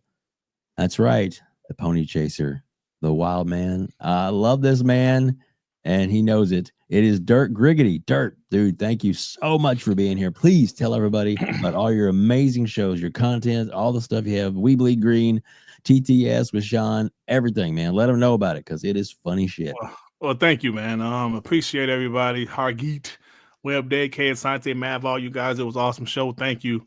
So yeah, man. Like I said, had a lot of fun. Check out my channel for any of you guys that's an Xbox fan and don't mind a little console war banter. I'm the channel for you. All right. So just check out my channel. I'll put it in the chat. Yes, please do. I'll put a link in the chat for my channel. I do regular content. my podcast, my WBG podcast, We Bleed Green, is on Monday nights at 6 p.m. Eastern time. I do a one-man show on Thursday, just me by myself, called One Man Dark Man at 6 p.m. on Thursday evenings.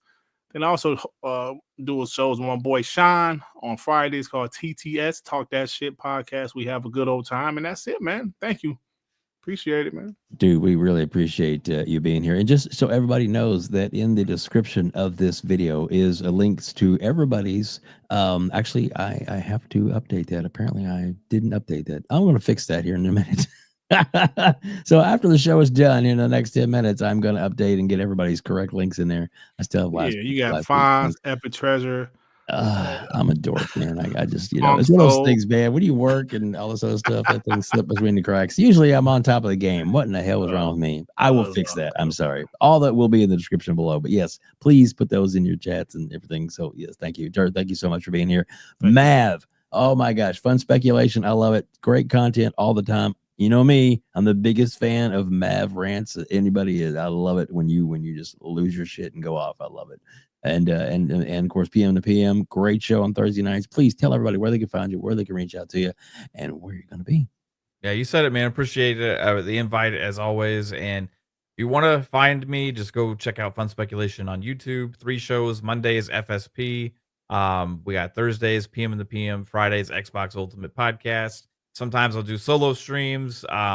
Like Dave said, sometimes I go off a little bit on my solo streams. And then also got some game streams for you too. I just played TXR, Tokyo Extreme Racer, as Asante was alluding to the other day. Loving this nostalgia trip of just feeling like these classic games are coming back in the right way. So come check that out. But I appreciate you, Dave. Thanks for having me, bro. I appreciate you being here, man, so much. Great panel tonight, man. You guys are absolutely killing it. Thank you all so much for sticking around and for being here tonight. It means a lot to me, and I know they're chatting and really enjoyed it too. So thank you so much. Hargeet, please tell everybody where they can find you, especially on Discord, since you're not anywhere else. H Chani on Discord. If you want to subscribe to my channel, Hargeet Chani 1 on YouTube. If you want to pick up my book, that's shop.chani.us. Check it out. And then thanks for coming on, Asante, Dirt. Have great panel going over all this stuff, great points and everything. And then so next up it'll be Boom on Wednesday, 7 p.m. US Eastern. I'll be on with Double Barrel Gaming for Primetime Gaming, and then back with C Money and Doodle on Friday, 8 p.m. US Eastern on Point for Gamers on night shift.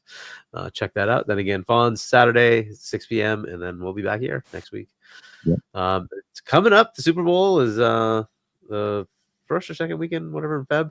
I guess both shows won't be happening, Fonz or WebDave, our show.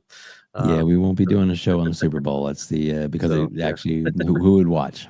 Probably a couple more weeks, right? So I think next week we're still on, and then the following week I think is Super Bowl weekend. So yeah, exactly. You're like the Chiefs about to win. Hold on. 32-29 with a minute left. So, but the Chiefs has the ball too. So sure. You mean it's time for that? Wait. So the Bills are winning right now? Three-peat? No, the Chiefs are winning 32-29, but the Chiefs have the ball, and it's only a minute 35 left. If the Bills get the ball back, they'll have very little time to do anything with it. So it's over. Man. My Lions are supposed to be assholes. I'm sorry. Yeah, I was rooting for your Lions, Dirt. Like I thought getting their first Super Bowl, what has going to happen? And the Commanders got their ass whooped today. I know. So Matt, what about Belichick going to the Dallas? You heard anything about that? No, they hired Schottenheimer, Brian Schottenheimer. Yeah, didn't he sign with one of the universities? I thought. Yeah. But there was smoke about him. University. Yeah, but they signed from within. Offensive coordinator from last year and one of the worst offenses in the NFL. So it was a fantastic move. Jerry Jones, man, what's going on, man? What's Jerry Jones doing, man? If he can't control him, he don't want him. Jerry Jones wants, man. That's what Jerry's doing. That's why like he ain't want Deion, right? Because he can't control Deion. Right? God, I was hoping for something exciting like Deion, bro. Like at least regardless of anything else, I get to see Deion Sanders coaching these guys on the sideline and having energy and being excited. There you go, guys. Thank you so much for being here, and thank you all for joining us on the Gamers Council. And I will get those updated here in just a minute. So please click back, get these links if you didn't get them already, and we'll get sure that. And if you're watching later or replay, they will be fixed. So don't worry about it. And also, if you're listening to the audio version here in about 10-15 minutes when it upload, you will get the correct links as well. Thank you all so much for joining us here on the Gamers Council.